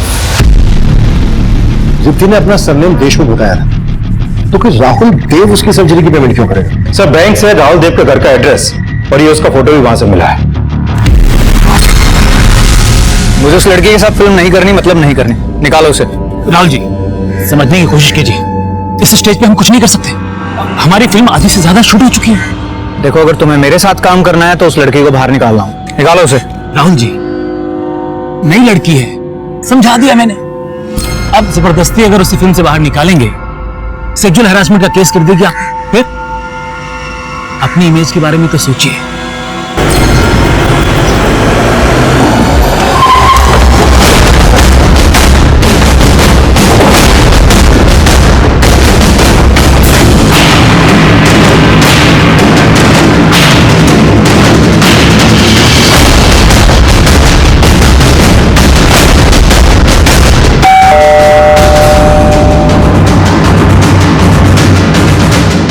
लॉक लगा है। पुलिस से पता करो इस राहुल के बारे में। आप इनको जानते हो?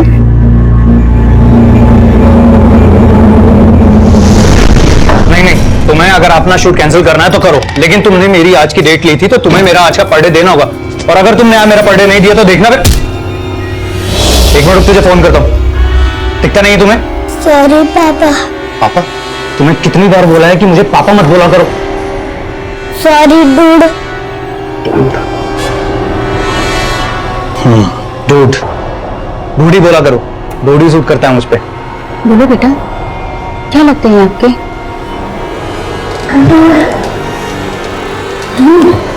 ये बच्ची क्या लगती है राहुल को? ये तो रिद्धि है, राहुल की बेटी। ये लड़की हमें गुमशुदा मिली थी और इसने अपना सरनेम हमें देशमुख बताया था। तो क्या राहुल का पूरा नाम राहुल देव देशमुख तो नहीं है? नहीं सर, राहुल तो पंजाब का रहने वाला है। राहुल की बेटी और उसकी बीवी मीरा कई महीने से यहाँ नहीं रह रहे। राहुल और मीरा के बीच काफी मनमुटाव था, इसीलिए दोनों अलग हो गए। और ये लड़की कौन है? मैं नहीं जानती सर इसे। रिद्धि की माँ मीरा, वो कहाँ रहती है आजकल? मालूम नहीं सर, जब से रिद्धि और मीरा यहाँ से गए हैं उन्हें कभी यहाँ देखा नहीं, और राहुल को भी कुछ पड़ी नहीं थी उनकी।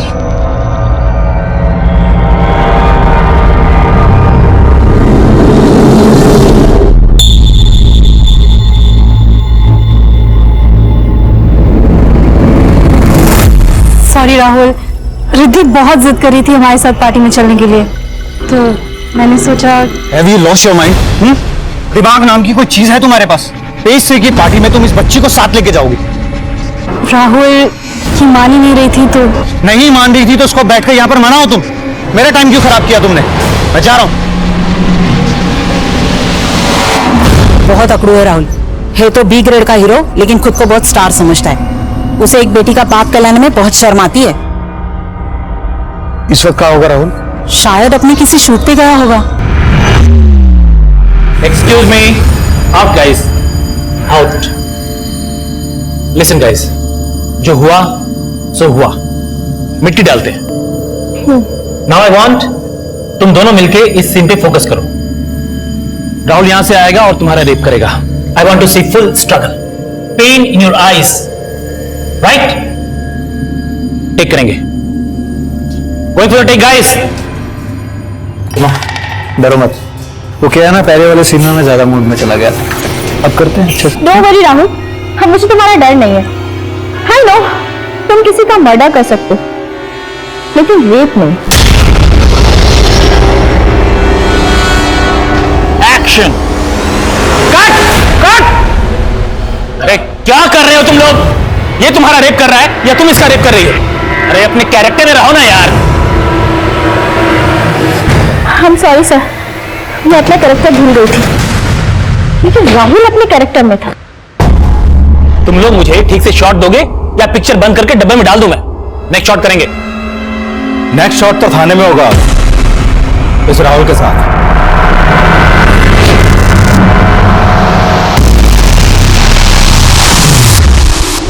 अरे भाई रुको, अंदर किधर जा रहे हो? नहीं बस कुछ नहीं, बिना परमिशन के आप अंदर नहीं जा सकते। चलो आप बाहर निकलो। ठीक।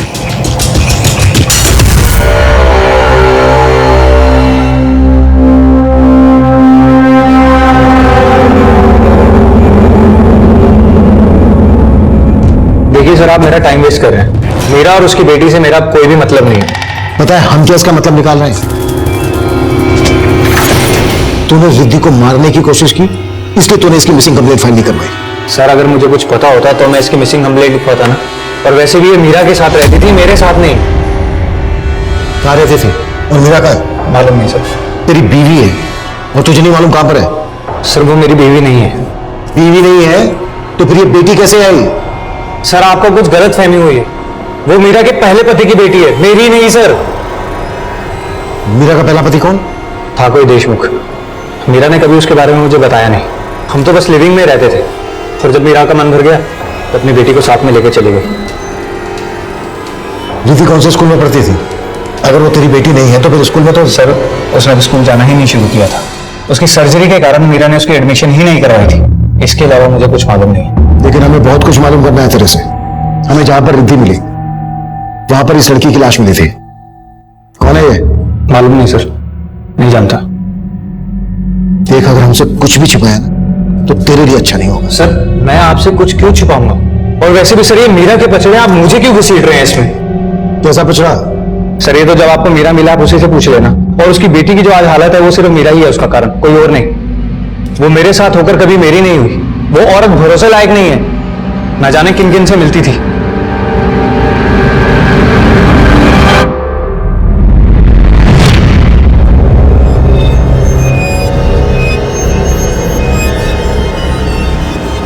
मीरा, कौन था ये? मेरा जानने वाला था। तुमने इसको इतने पैसे क्यों दिए? उधार दिए। तुम्हारा ये ऐसा कौन सा खास है जो तुमने उसको इतने पैसे उधार दिए? तुम मुझे अपने बारे में सब कुछ बताते हो क्या? जब तुम नहीं बताते तो मैं क्यों बताऊं? तुमने मुझे हक ही नहीं दिया है कि मैं तुम्हारे हर सवाल का जवाब दूं। मैंने तुम्हें और तुम्हारी बेटी को अपने घर में जगह दी है, इससे ज्यादा क्या हक चाहिए तुम्हें?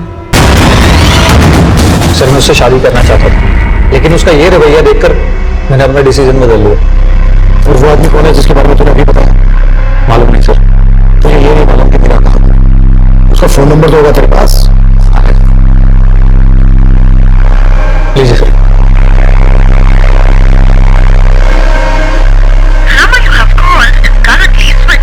सर नंबर बंद है। तुझे सच में मालूम नहीं है मीरा कहाँ है? क्या फिर मीरा को कहीं गायब कर दिया? सर मैं उसे क्यों गायब करूंगा? सर अगर आपको मीरा के बारे में जानना है ना तो आप मल्होत्रा से पूछिए। कौन मल्होत्रा? दिनेश मल्होत्रा, फैशन डिजाइनर है। मीरा उसी के साथ काम किया करती थी। मीरा का कोई फोटो है तेरे पास? हाँ सर राहुल के पड़ोसी ने बताया था कि मीरा उसकी बीवी है और रिद्धि उसकी बेटी, लेकिन ये तो बोल रहा है कि मीरा किसी देशमुख की बीवी थी। लग नहीं रहा है ये राहुल सच बोल रहा है। विश्वास नहीं हो रहा है कि रिद्धि इसकी बेटी नहीं। रिद्धि ने खुद मीरा को बताया है कि राहुल ही वो डूड है जो उसका फादर है। लेकिन सर रिद्धि ने भी अपना सरनेम देशमुख बताया था, और ये राहुल भी बोल रहा है कि मीरा का कोई पहला पति था जिसका सरनेम भी देशमुख ही था। हमें सिर्फ देशमुख को ही नहीं ढूंढना है, रिद्धि की मां मीरा का भी पता लगाना है, और इस लड़की का भी जिसकी हमें लाश मिली थी। दिनेश मल्होत्रा से मिलते हैं, क्या मीरा काम करती है?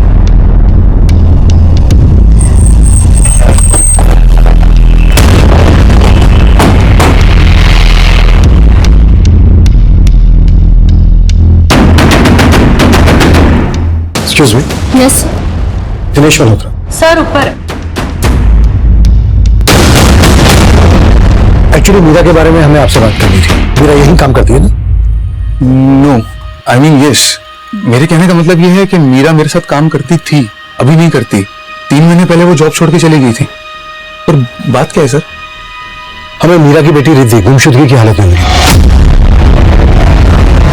मीरा आजकल कहाँ है? सर एक राहुल नाम का एक्टर है, राहुल देव। मीरा उसकी वाइफ है और उसी के साथ। लेकिन राहुल ने हमें बताया कि मीरा उसकी वाइफ नहीं है, रिद्धि उसकी बेटी नहीं है। राहुल ने तो हमसे ये भी कहा कि कोई देशमुख उसका पति है। देशमुख? नहीं सर, कैसी बात कर रहे हैं? राहुल को जाने वाला हर इंसान जानता है कि मीरा उसी की वाइफ है। मतलब रिद्धि राहुल की ही बेटी है? जी बिल्कुल, मीरा ने मुझे यही बताया था। अच्छा, ये लड़की कौन है? सर ये रेणुका है, मीरा की असिस्टेंट। हमें मीरा की बेटी रिद्धि जहां गुमशुदगी की हालत में मिली, वहीं इस रेणुका की हमें डेड बॉडी मिली।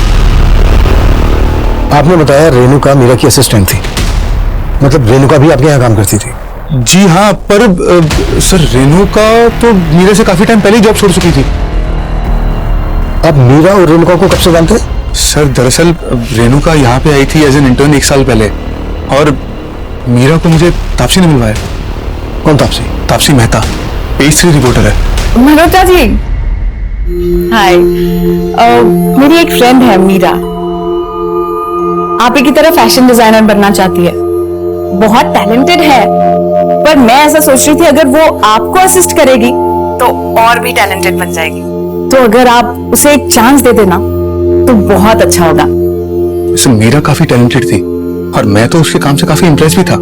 सर फिर मीरा धीरे धीरे फैशन इंडस्ट्री में खुद ही एस्टेब्लिश होना चाहती थी और इस वजह से उसने काम छोड़ दिया। और रेणुका ने जॉब क्यों छोड़ी? सर शायद उसे कोई अच्छा ऑफर कहीं मिल गया होगा। अच्छा, रेणुका के साथ हमें मीरा की बेटी रिद्धि भी मिली। मीरा और रेणुका के बीच कैसा रिश्ता था? सर, रेणुका मीरा के अंडर में काम करती थी, पर इन दोनों में कभी बनती नहीं थी। मैम ये देखिए, अच्छा नहीं? रेणुका, मैंने तुमको क्लियरली कहा था कि मुझे ये सीक्वेंस नहीं चाहिए था। पर मैम तुम मेरे डिजाइन में अपने फालतू के इनपुट्स क्यों डालती हो? ये रेणुका रहती कहाँ थी? सर, वैसे तो वो पंजाब की रहने वाली थी, पर यहाँ मुंबई में अकेली रहती थी रेंट पे। कांदीवली में फ्लैट है, मेरे पास उसका एड्रेस भी है। रेणुका का एड्रेस और फोन नंबर हमें दीजिए, और तापसी का भी। जी श्योर। सर, तापसी मेहता का फोन भी बंद है।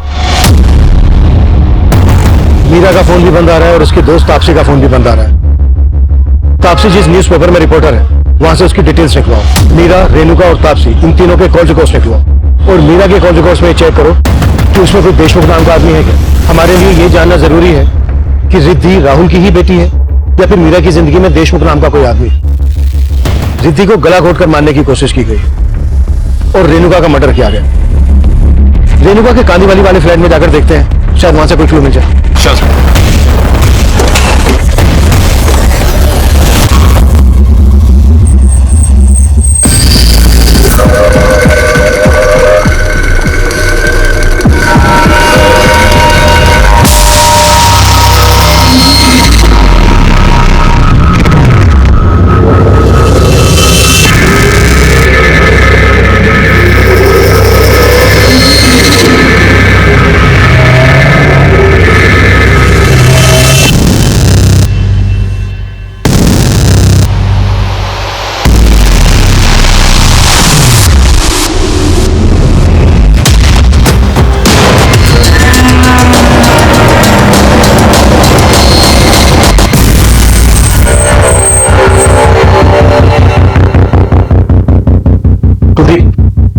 आसपास पता करो। सर,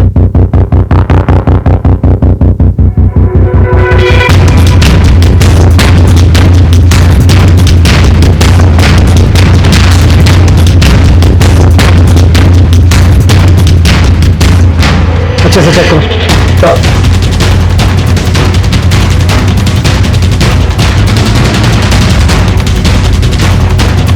सर, रेणुका के पड़ोसियों ने बताया कि मीरा का यहां पर भी काफी आना जाना था और रेणुका के मकान मालिक से उसका पंजाब के कपूरथला का एड्रेस मिला है। पंजाब पुलिस से कांटेक्ट करो कि फैमिली को खबर करो ताकि मीरा की बॉडी उनको सौंप सके। Sure sir.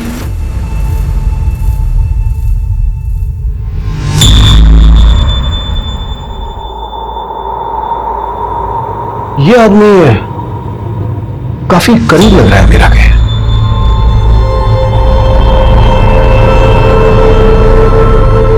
सर, कहीं ये वही देशमुख तो नहीं जिसे हम ढूंढ रहे हैं?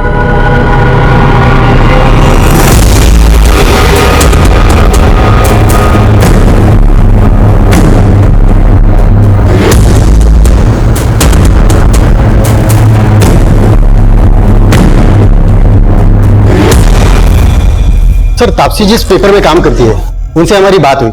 उन्होंने कहा कि तापसी 7 फरवरी को फ्रांस चली गई, इसलिए उसका फोन बंद आ रहा है। 7 फरवरी को, तो रेणुका का मर्डर हुआ था 9 फरवरी को। मतलब रेणुका के मर्डर से 2 दिन पहले तापसी फ्रांस चली गई थी। और सर, ऑफिस वालों ने हमें बताया कि तापसी फ्रांस में इंटरनेशनल फिल्म फेस्टिवल कवर करने गई है। 4 दिन बाद मुंबई वापस आएगी। सर, मीरा का जो नंबर राहुल ने दिया था वो नंबर तो निर्मुक्ता पांडे के नाम पर रजिस्टर्ड है। निर्मुक्ता पांडे? हाँ sir, mobile network service provider से ये फोटो मिला है सर। फोटो तो मीरा का ही है, लेकिन नाम है निर्मुक्ता पांडे।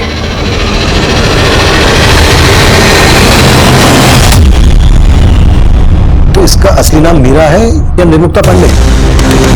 फोटो में तो काफी अलग दिखाई दे रही है ये मीरा उस निर्मुक्ता पांडे। अच्छा, इसका ये नंबर कौन से एड्रेस पर रजिस्टर्ड है? सर, मलाड के एड्रेस पर रजिस्टर्ड है। सर, मैंने मीरा के 6 महीने पुराने कॉल रिकॉर्ड भी चेक किए, लेकिन उसमें किसी भी देशमुख सरनेम वाले आदमी का कोई नंबर नहीं मिला। और सर, मीरा के कॉल रिकॉर्ड में कई ऐसे नंबर हैं जो फेक आईडी से लिए गए हैं। कुलदीप, तुम मलाड के उस एड्रेस पे जाओ जिस पर इस मीरा उर्फ निर्मुक्ता का मोबाइल नंबर रजिस्टर्ड है। मैं तब तक रिद्धि से दोबारा बात करने की कोशिश करता हूँ। Sure sir. रिद्धि बेटा, ये आपकी मम्मी है ना? अच्छा बेटा, इनका पूरा नाम मीरा है या निर्मुक्ता?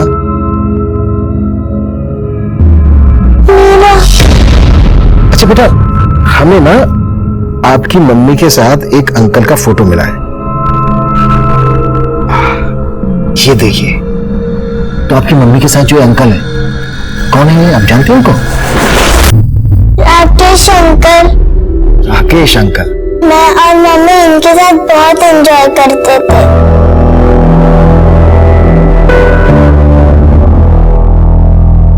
अच्छा बेटा, हमें ना इनका नाम पता चल गया है। इनका नाम है रेणुका। और पता है, ये आपकी मम्मी की दोस्त थी। अच्छा बेटा, जब उस दिन आप इनके साथ थी, तो क्या आपकी मम्मी भी थी वहां पर?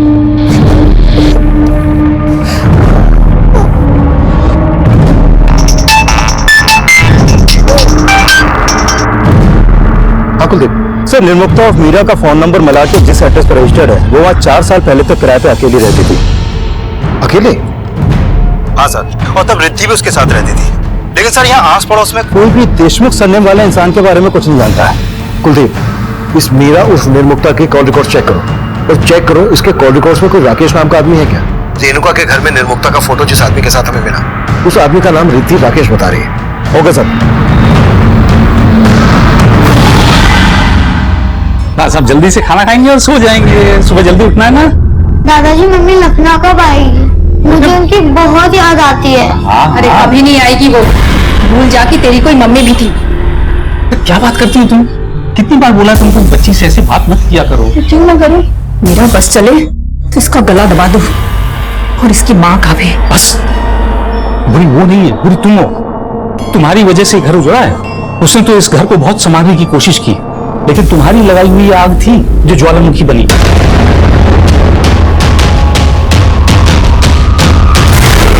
सर, रेणुका की सिर्फ एक विधवा माँ है जो कपूरथला में रहती है। रेणुका की माँ ने किसी पे कोई शक जताया? नहीं सर। और ना वो किसी निर्मुक्ता उर्फ मीरा या किसी तापसी को जानती है। रेणुका के बैकग्राउंड में कोई ऐसा एंगल नहीं है जो उसके मौत का मोटिव बन सके। सर, मीरा के कॉल रिकॉर्ड में एक राकेश ढोलकिया नाम के आदमी का नंबर मिला है। सर, ये वही राकेश है जो उस फोटो में निर्मुक्ता और मीरा के साथ था। पुणे का बिजनेसमैन है सर ये। मैंने मुंबई बुलवा लिया है सर, निर्मुक्ता ही उसका रियल नेम है। फैशन इंडस्ट्री में आने के बाद उसने अपना नाम शॉर्ट करके मीरा रख लिया था। और सर, उसके पीछे उसका कोई गलत इंटेंशन नहीं था सर। आप काफी कुछ जानते हैं मीरा, निर्मुक्ता के बारे में। आप दोनों एक दूसरे को कब से जानते हो? सर, हमारी पहली मुलाकात 7-8 महीने पहले एक पेस्ट्री पार्टी में हुई थी। तब से हम दोस्त हैं। मैं, मीरा और उसकी बेटी रिद्धि एक साथ काफी टाइम स्पेंड करते थे सर। आप दोनों के बीच कैसी दोस्ती थी? सर, हमारे थॉट्स मिलते थे। वो मुझसे अपने लाइफ की काफी बातें शेयर करते थे सर। राहुल मेरी जिंदगी में आया तब मुझे ऐसा लगा जैसे अब फिर कभी मुझे पीछे मुड़ने की जरूरत नहीं पड़ेगी। पीछे मुड़ के देखना भी क्यों है मेरा? तुमने हमेशा से आगे देखा है, अभी तुम आगे देखो। राहुल के साथ अगर तुम खुश नहीं हो तो उसे डिवोर्स दे देना। डिवोर्स?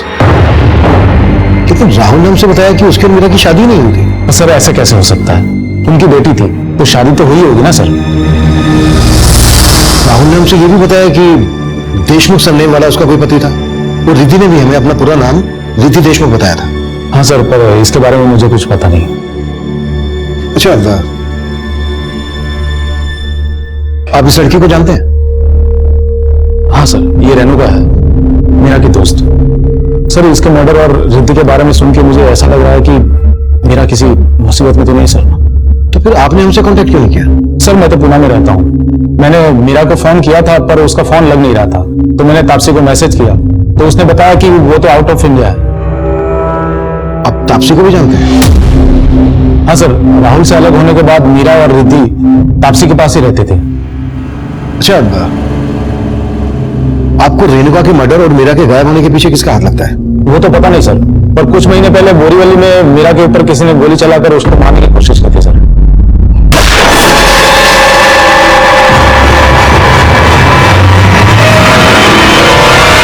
मीरा पर किसी ने गोली चलाई थी तो उसने पुलिस में कंप्लेंट की थी? हाँ सर, मैंने उसको बोला था, पर वो काफी डरी हुई थी सर। कोई तो है जो मीरा और उसकी बेटी को नुकसान पहुंचाना चाहता है। एक बार मैंने एक आदमी को मीरा के साथ झगड़ते हुए देखा था सर। मीरा ने कभी मुझे उस आदमी के बारे में कुछ बताया नहीं सर। रिद्धि भी आ गई। रिद्धि?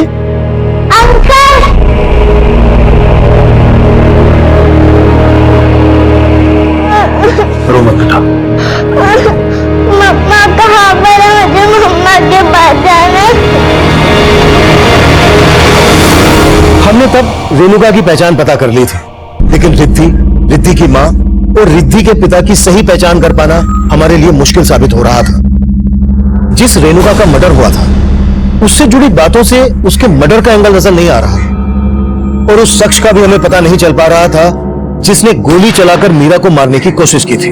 रिद्धि का सरनेम देशमुख और रिद्धि की मां के दो नाम मीरा और निर्मुक्ता की पहेली भी सुलझ नहीं रही थी। वहीं लगातार रिद्धि राकेश ढोलकिया के पास रहने की इच्छा जाहिर कर रही थी, इसलिए राकेश ढोलकिया को रिद्धि को अपने पास रखने की परमिशन दे दी गई।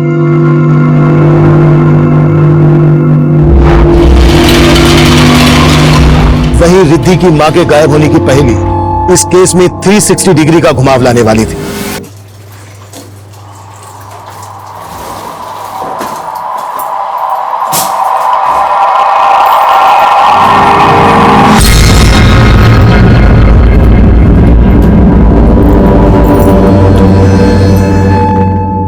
ठंडा करके क्यों रखा है?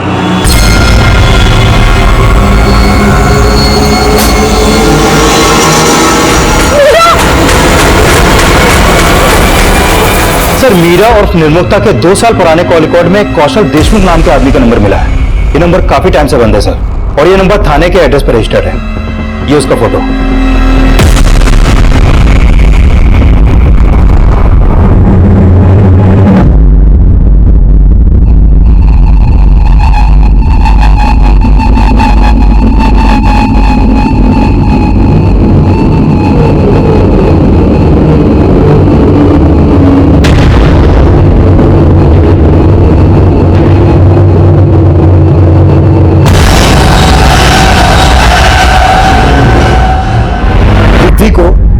कौशल की इस फोटो को दिखाते हैं। हो सकता है ये वही देशमुख हो जिसकी मैं तलाश हूं। ये ठीक रहेगा सर। तापसी फ्रांस से मुंबई वापस आई है और फ्लैट में पहुंचते ही उसे वहां पे मीरा की बॉडी मिली।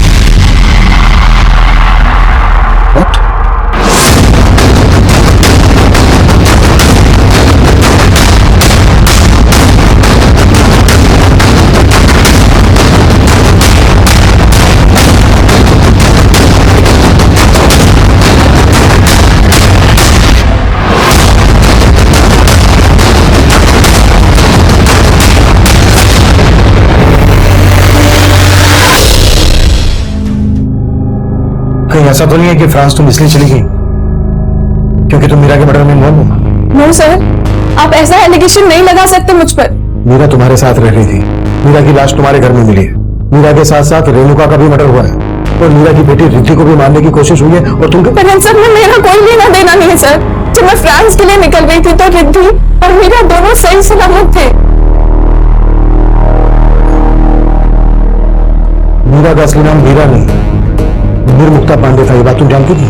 हाँ, मीरा ने अपना नाम बदल लिया था। उसका असली नाम निर्मुक्ता पांडे ही है।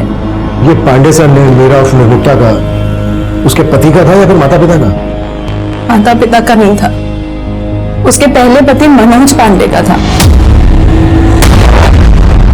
और उसके डेथ के बाद ही वो मुंबई में आ गई थी।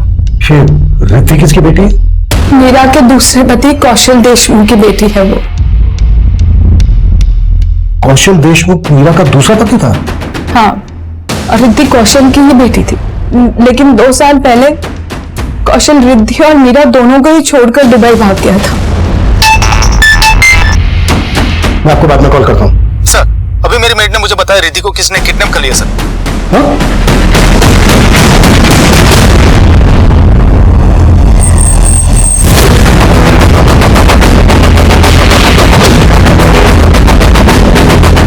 मैं किचन में काम कर रही थी, रिद्धि यहाँ पर खेल रही थी। अचानक वो आया और रिद्धि को उठाकर लेकर भाग गया। मैं पीछे पीछे गई, मैंने देखा उसको नीले रंग के वैन में बिठा के उसको लेकर गया। कौन था वो? उसे पहले भी कभी देखा है? ना साहब, पहले कभी नहीं देखा। क्या वो ये था? ये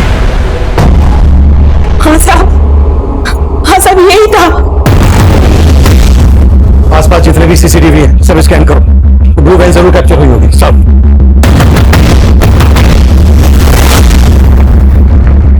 तो राकेश के घर के बाहर वो नीली वाली वैन एक सीसीटीवी में कैप्चर हुई थी, लेकिन उसका नंबर विजिबल नहीं था।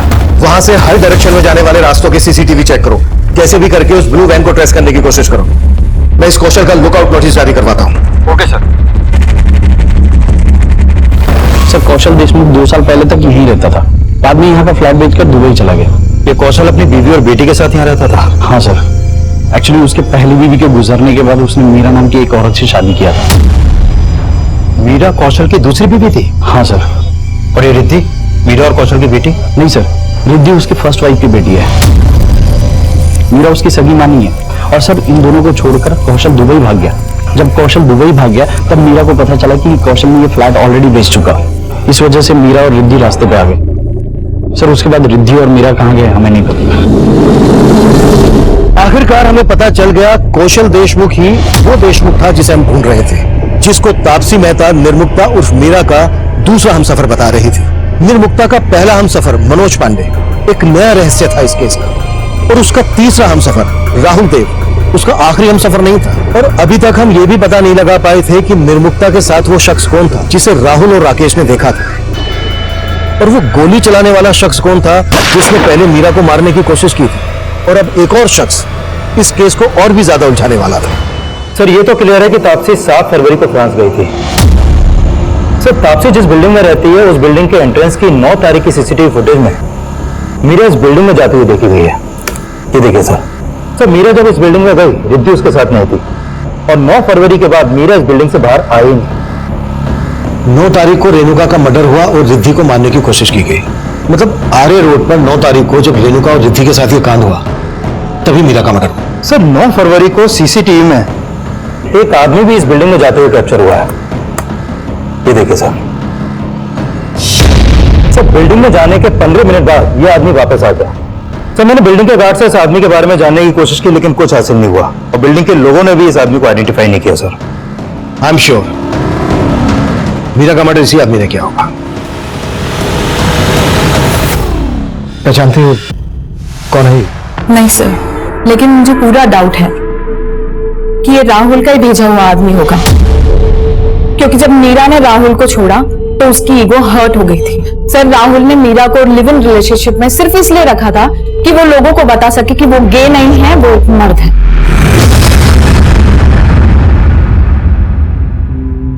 मीरा जब राहुल के साथ रिलेशन में आई उससे पहले से उसको पता था कि राहुल गए हैं? नहीं सर, शुरुआत में नहीं पता था, लेकिन जब ये बात पता चली तब भी मीरा ने उसका साथ निभाया। लेकिन राहुल बहुत ही गिरा हुआ इंसान है। मीरा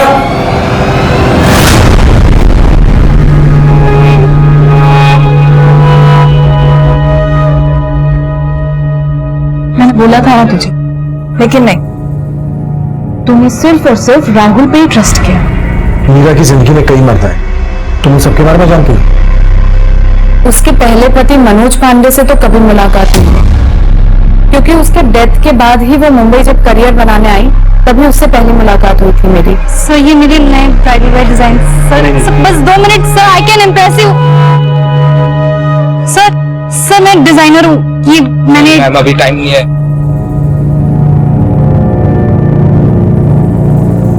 तुम्हारे डिजाइन अच्छे हैं, लेकिन उसे धक्के खाने से कुछ नहीं होगा। तो कैसे होगा ma'am? Stop calling me ma'am, Taapsee. तो कैसे होगा तापसी? किसी स्टैब्लिश फैशन डिजाइनर के अंदर काम करो, इससे तुम काम भी सीखोगी और तुम्हारे कॉन्टैक्ट्स भी बन जाएंगे। फिर मैंने ही उसे उसका नाम बदलने का सजेशन दिया, निर्मुक्ता से मीरा रखवाया और उसे एक फेमस फैशन डिजाइनर के अंदर जॉब लगवाई। कौन? दिनेश मल्होत्रा? नहीं सर, दिनेश मल्होत्रा को तो उसने कौशल को छोड़ने के बाद ज्वाइन किया था, लेकिन क्या कौशल और क्या राहुल सब एक जैसे निकले सर। और उससे भी बेकार था उसका पति, उसका पहला पति मनोज पांडे। रोज उसकी मार सहती थी और उसके बारे में सोचकर ही सिहर जाती थी सर। अब गया ना वो मनोज, अगर मरने वाला अच्छा हो तो उसे याद करना भी ठीक है और उसके लिए रोना भी ठीक है, लेकिन अगर ऐसा हो ना तो उसे हमेशा हमेशा के लिए अपने अंदर से मार देना चाहिए। आज तू भी एक काम कर, उसे हमेशा हमेशा के लिए अपने अंदर से मार ले। आज तू शुरुआत कर, मार ले 2 कूद। फिर वो मनोज पांडे को भूल गई, यहां काम करने लगी, तभी उसकी जिंदगी में कौशल आया। अरे बताइए नहीं क्या? अरे छोड़ो, तुम आ तो सही।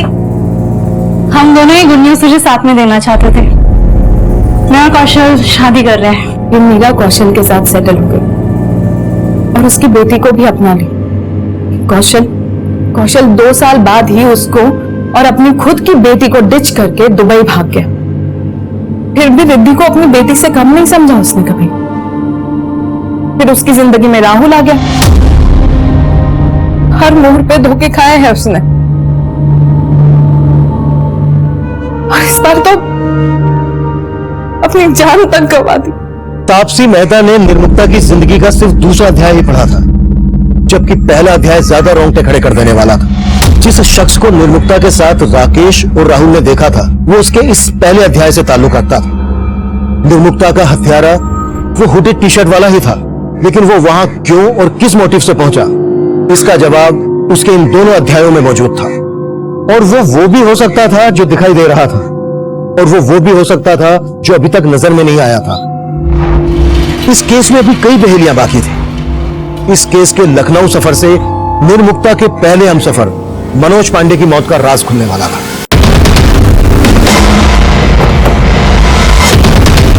आइए सर। जी?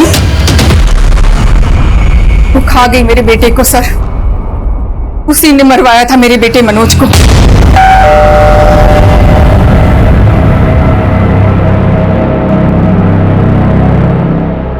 भैया कहाँ है वो?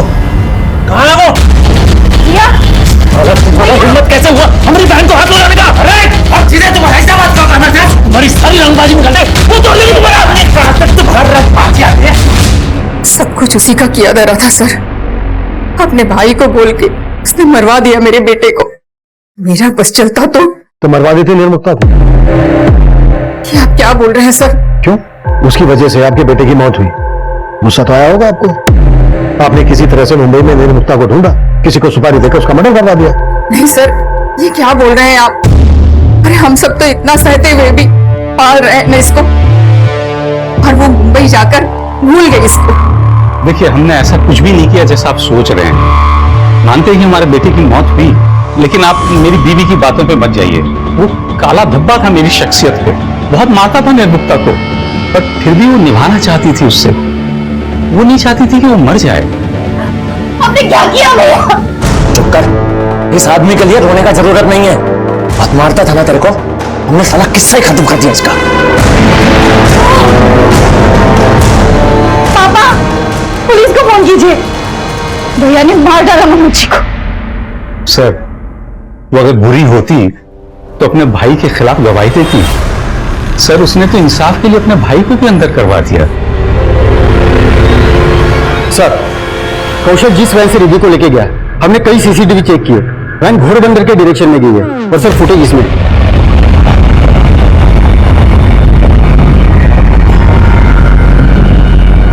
सर ये देखो, ये वैन है, लेकिन वैन का नंबर फेक है। घोड़बंदर के हर चेक नाके में पूछताछ करो, शायद वैन किसी ने कहीं पर देखी हो। सर, निर्मुक्ता का भाई धीरज कुछ टाइम पहले पेरोल पे बाहर आया था, तब से लापता है। धीरज की कोई फोटो है तुम्हारे पास? सर,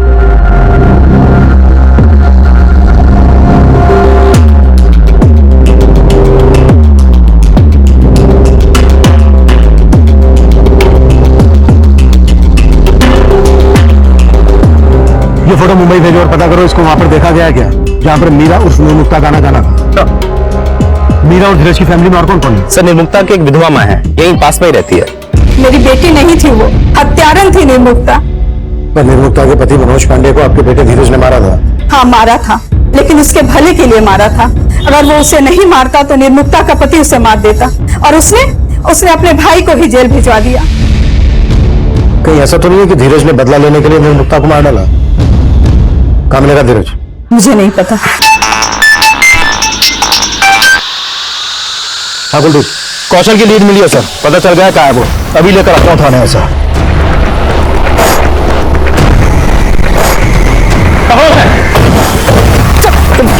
चलो गाड़ी में। क्या छोड़ मैंने किसी को नहीं मारा साहब, मैं तो अपनी बेटी को अपने साथ ले जाना चाहता था साहब। नहीं मारा तो सामने क्यों नहीं आया था? वो 2 साल से कहाँ गायब था? अपनी बेटी को छोड़ के गया तब उसकी फिक्र नहीं हुई? सर फिक्र तो मुझे मेरी बेटी की भी थी और निर्मुक्ता की भी थी, लेकिन उसका भाई अगर मुझे काट के फेंक देता तो। उसका भाई? हाँ साहब, वो मेरे घर आता था और मेरी बीवी से पैसे लेके चला जाता था साहब। क्या करे भाई? जब तुम्हारी वजह से हम जेल गए हैं ना, तुम इतना पैसा कमा रही हो तो हमको भी तो चाहिए ना थोड़ा। हट हट ए हट। अरे अरे ये क्या हो रहा है? क्या तो रक्षाबंधन मना रहे हैं जीजा जी। हमारी बहन है ना, उसकी रक्षा करने का जिम्मेदारी हम लिए है। और अगर तुमने कुछ भी कहा ना, काट के रख देंगे। काट के रख देंगे मतलब एक्सपीरियंस है, पहले भी एक को। फिर पता चला कि उसने मीरा के पहले पति को भी मार दिया था। मैं बहुत डर गया था साहब। मैं तो मीरा से शादी करके दुबई में सेटल होना चाहता था, मुझे वहां नौकरी भी मिली थी, लेकिन वो यहाँ आना नहीं चाहती थी। कौशल, मैं चाहती हूँ कि तुम दुबई जाकर ये जॉब जरूर करो, जैसा तुम भी चाहते हो, लेकिन मैं अपने करियर के साथ समझौता नहीं कर सकती। मैं तो निर्मुक्ता से शादी करके उसको अपनी बीवी बनाना चाहता था, ताकि वो मेरी बेटी का ख्याल रख सके। रिद्धि मीरा को मां मानने लगी थी साहब, इसलिए मैंने उन दोनों को अकेला छोड़ के मैं दुबई चला गया साहब। चला गया, वो भी घर बेचकर, और उन दोनों को बेघर कर दिया। लेकिन मैंने किसी को मारा नहीं साहब। नहीं बोलेगा ऐसे तो। सर, अरे वही धीरज है जिसके बारे में राकेश ने भी हमें बताया था, और राहुल ने भी हमें इसी धीरज के बारे में बताया था, जो मीरा से मिलने उसके घर जाता था। हो सकता है राहुल ने मीरा को मरवाने के लिए धीरज का इस्तेमाल किया हो। राहुल को उठा के लेके आओ। सर,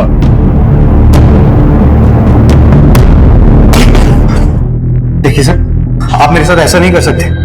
मैंने कोई क्राइम नहीं किया सर। मैं मानता हूं सर, वो मेरे घर आता था, वो मीरा का भाई है, मैं नहीं जानता था, क्योंकि मीरा ने मुझे आज तक कुछ नहीं बताया उसके बारे में। तो वो तेरे से मिलने क्यों आता था? दरअसल सर, मीरा मुझे छोड़कर चली गई थी, बस वो पूछने आता था कि वो कहां चली गई है। और वो गोली चलाने वाला शख्स कौन था जिसने मीरा को पहले मारने की कोशिश की थी? सर, तापसी की बिल्डिंग जिस एरिया में, वहां के डंप डाटा से मैंने ऐसे कई सारे नंबर आइडेंटिफाई किए जो उस कदकाठी के हैं जिस कदकाठी का आदमी तापसी के बिल्डिंग में हुडेड टी-शर्ट पहन के गया था। इन सब की बैकग्राउंड चेक करो, देखो इनकी बैकग्राउंड में कुछ सस्पिशन मिलता है क्या? सर, पता चला है कि निर्मुक्ता और मीरा ने कुछ टाइम पहले कंपनी रजिस्टर करवाई थी मीरा फैशन के नाम से, और उसका एक करंट अकाउंट नंबर भी सामने आया सर, जिसमें 25 लाख का बिजनेस लोन अमाउंट भी ट्रांसफर हुआ था। और सर, ये भी पता चला है कि मीरा ने अपनी कंपनी में रेणुका को 25% का पार्टनर बनाया था। लेकिन इस सबसे उनके मर्डर का क्या कनेक्शन है? सर, एक्चुअली मैंने मल्होत्रा के यहाँ काम करने वाले कुछ लोगों से बात की। पहले तो वो बताने से डर रहे थे, लेकिन बाद में उन्होंने ये बताया कि मीरा भी उन लोगों को अपने काम से जोड़ना चाहती थी, लेकिन इस बात से मल्होत्रा को प्रॉब्लम थी। इस मल्होत्रा के खिलाफ कुछ मिला? नहीं सर, अभी तक तो नहीं, लेकिन सर पता चला है कि मल्होत्रा के पास एक लाइसेंसी गन है, और राकेश ने बताया था कि कुछ टाइम पहले मीरा पर एक बार गोली चलाई गई। इस मल्होत्रा से फिर से मिलते। क्या बात है सर, आप मेरी गन के बारे में ये सब दिखाइए ना जल्दी। सर पर दिखाइए। जी, एक मिनट सर। लाइसेंस के हिसाब से आपको 4 गोलियां इशू हुई, मुझे 3 है, एक कम है। कहाँ उसकी? सर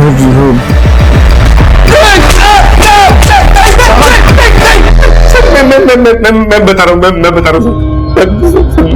मैं मानता हूँ कि मुझसे गलती हुई और मैंने पहले मीरा को मारने की कोशिश की थी, लेकिन मेरा यकीन मानिए सर, अब मैंने कुछ नहीं किया। क्या पता क्या हो, तेरे से बर्दाश्त भी हुआ हो कि मीरा तुझे तेरे बिजनेस में टक्कर दे। सर, एक्चुअली मैंने मेरे एरिया के एक लोकल गुंडा है दीनू, उसको पैसों का लालच देके मेरी ही गन से मीरा को मारने के लिए बोला था।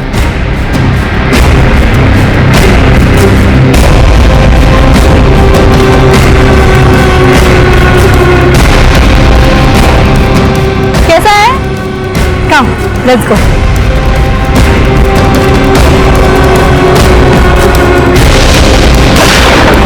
उस समय उसको निशाना चूक गया था सर। मेरे यकीन मानिए सर, अब मैंने कुछ नहीं किया सर।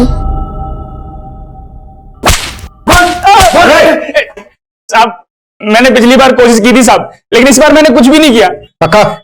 जी साहब। साहब मार्गदर्शन साहब, सच बोल रहा हूँ सर हमने दिनेश मल्होत्रा और दीनू दोनों को बहुत तोड़ा, लेकिन वो लोग अभी यही बोल रहे हैं कि उन्होंने मीरा को बस एक बार मारने की कोशिश की थी, लेकिन वो भी नाकाम रही। लेकिन इस बार उन्होंने कुछ नहीं किया। धीरेश का कुछ पता चला? नहीं सर, अभी तक उसका कुछ पता नहीं चला। सर, मैंने चेक किया, मीरा के उस 25 लाख रुपए के लोन का गारंटर राकेश ढोलकिया था,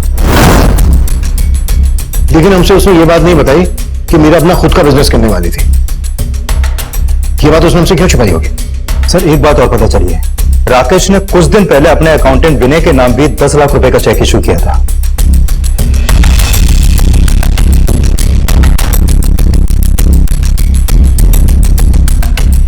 सर पता चला है कि उस अकाउंटेंट विनय का मकान गिरवी था, जो उसने 10 लाख रुपए देकर छुड़वाया था।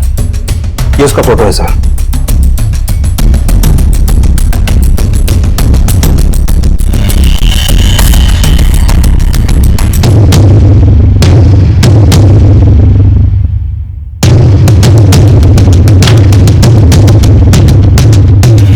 मैंने कभी सोचा नहीं था मीरा और मेरे रिश्ते का ये अंत होगा। राहुल को छोड़ने के बाद वो मुझे अपना हमदर्द समझने लगी थी। मैं भी उसके प्यार में उसको यहाँ से यहाँ तक ले जाना चाहता था। मैंने उसको लॉन ही नहीं दिलवाया, बल्कि उसकी बुटीक में भी मैंने बहुत सारे पैसे लगाए, और उसने मेरे साथ अच्छा नहीं किया। तुम्हारा बिजनेस अब तो सेट है सुंदर। तुम्हारे बुटीक के इनोग्रेशन से पहले मैं सोच रहा था कि हम दोनों सगाई कर लेते हैं। सगाई कर लेते हैं हम दोनों। राकेश, so sorry, मुझे नहीं लगता मैं सगाई शादी जैसी चीजों के लिए बनी हूँ। मीठा जहर थी वो औरत, न छोड़ते बनती थी न पकाए। अगर वो मेरी लाइफ में रहती थी ना, तो मैं बर्बाद हो जाता। तभी मैंने फैसला कर लिया कि उसे मार दूंगा। फिर एक दिन उस पर अटैक हुआ, मैं था वहां पर। फिर मैंने अपने अकाउंटेंट विनय को अपने साथ लिया। विनय ने एक फेक आईडी ली और मीरा को फोन करने लगा। नहीं, रॉन्ग नंबर है। ताकि जब आपको मीरा की लाश मिले तो आप उन कॉल्स के राज सुलझाने में उलझ जाओ। फिर उस दिन विनय वहां गया।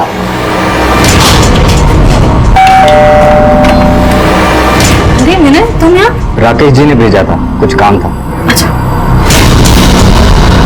तो फिर रेणुका का मर्डर क्यों किया? मैं उसे मारना नहीं चाहता था, पर वो बलि का बकरा बन गई। रेणुका ने मुझे देख लिया सर। तो देख क्या रहा है, उसे भी खत्म करना। हाय। हाय, तुम यहाँ रेणुका? मीरा मैम मुझे मार्केट में मिली थी, उन्हें कहीं मीटिंग के लिए जाना था, तो उन्होंने मुझे कहा कि मैं रिद्धि को यहाँ छोड़ दूं। पर डोर तो लॉक है। पर उन्होंने तो अभी बुलाया था मुझे। मेरी मीरा मैम से फोन पे बात हो गई है, उन्होंने मुझे पीछे वाली रोड, आधे रोड पे बुलाया। अब मैं भी तुम्हें छोड़ देता हूँ, मैं वही जा रहा हूँ।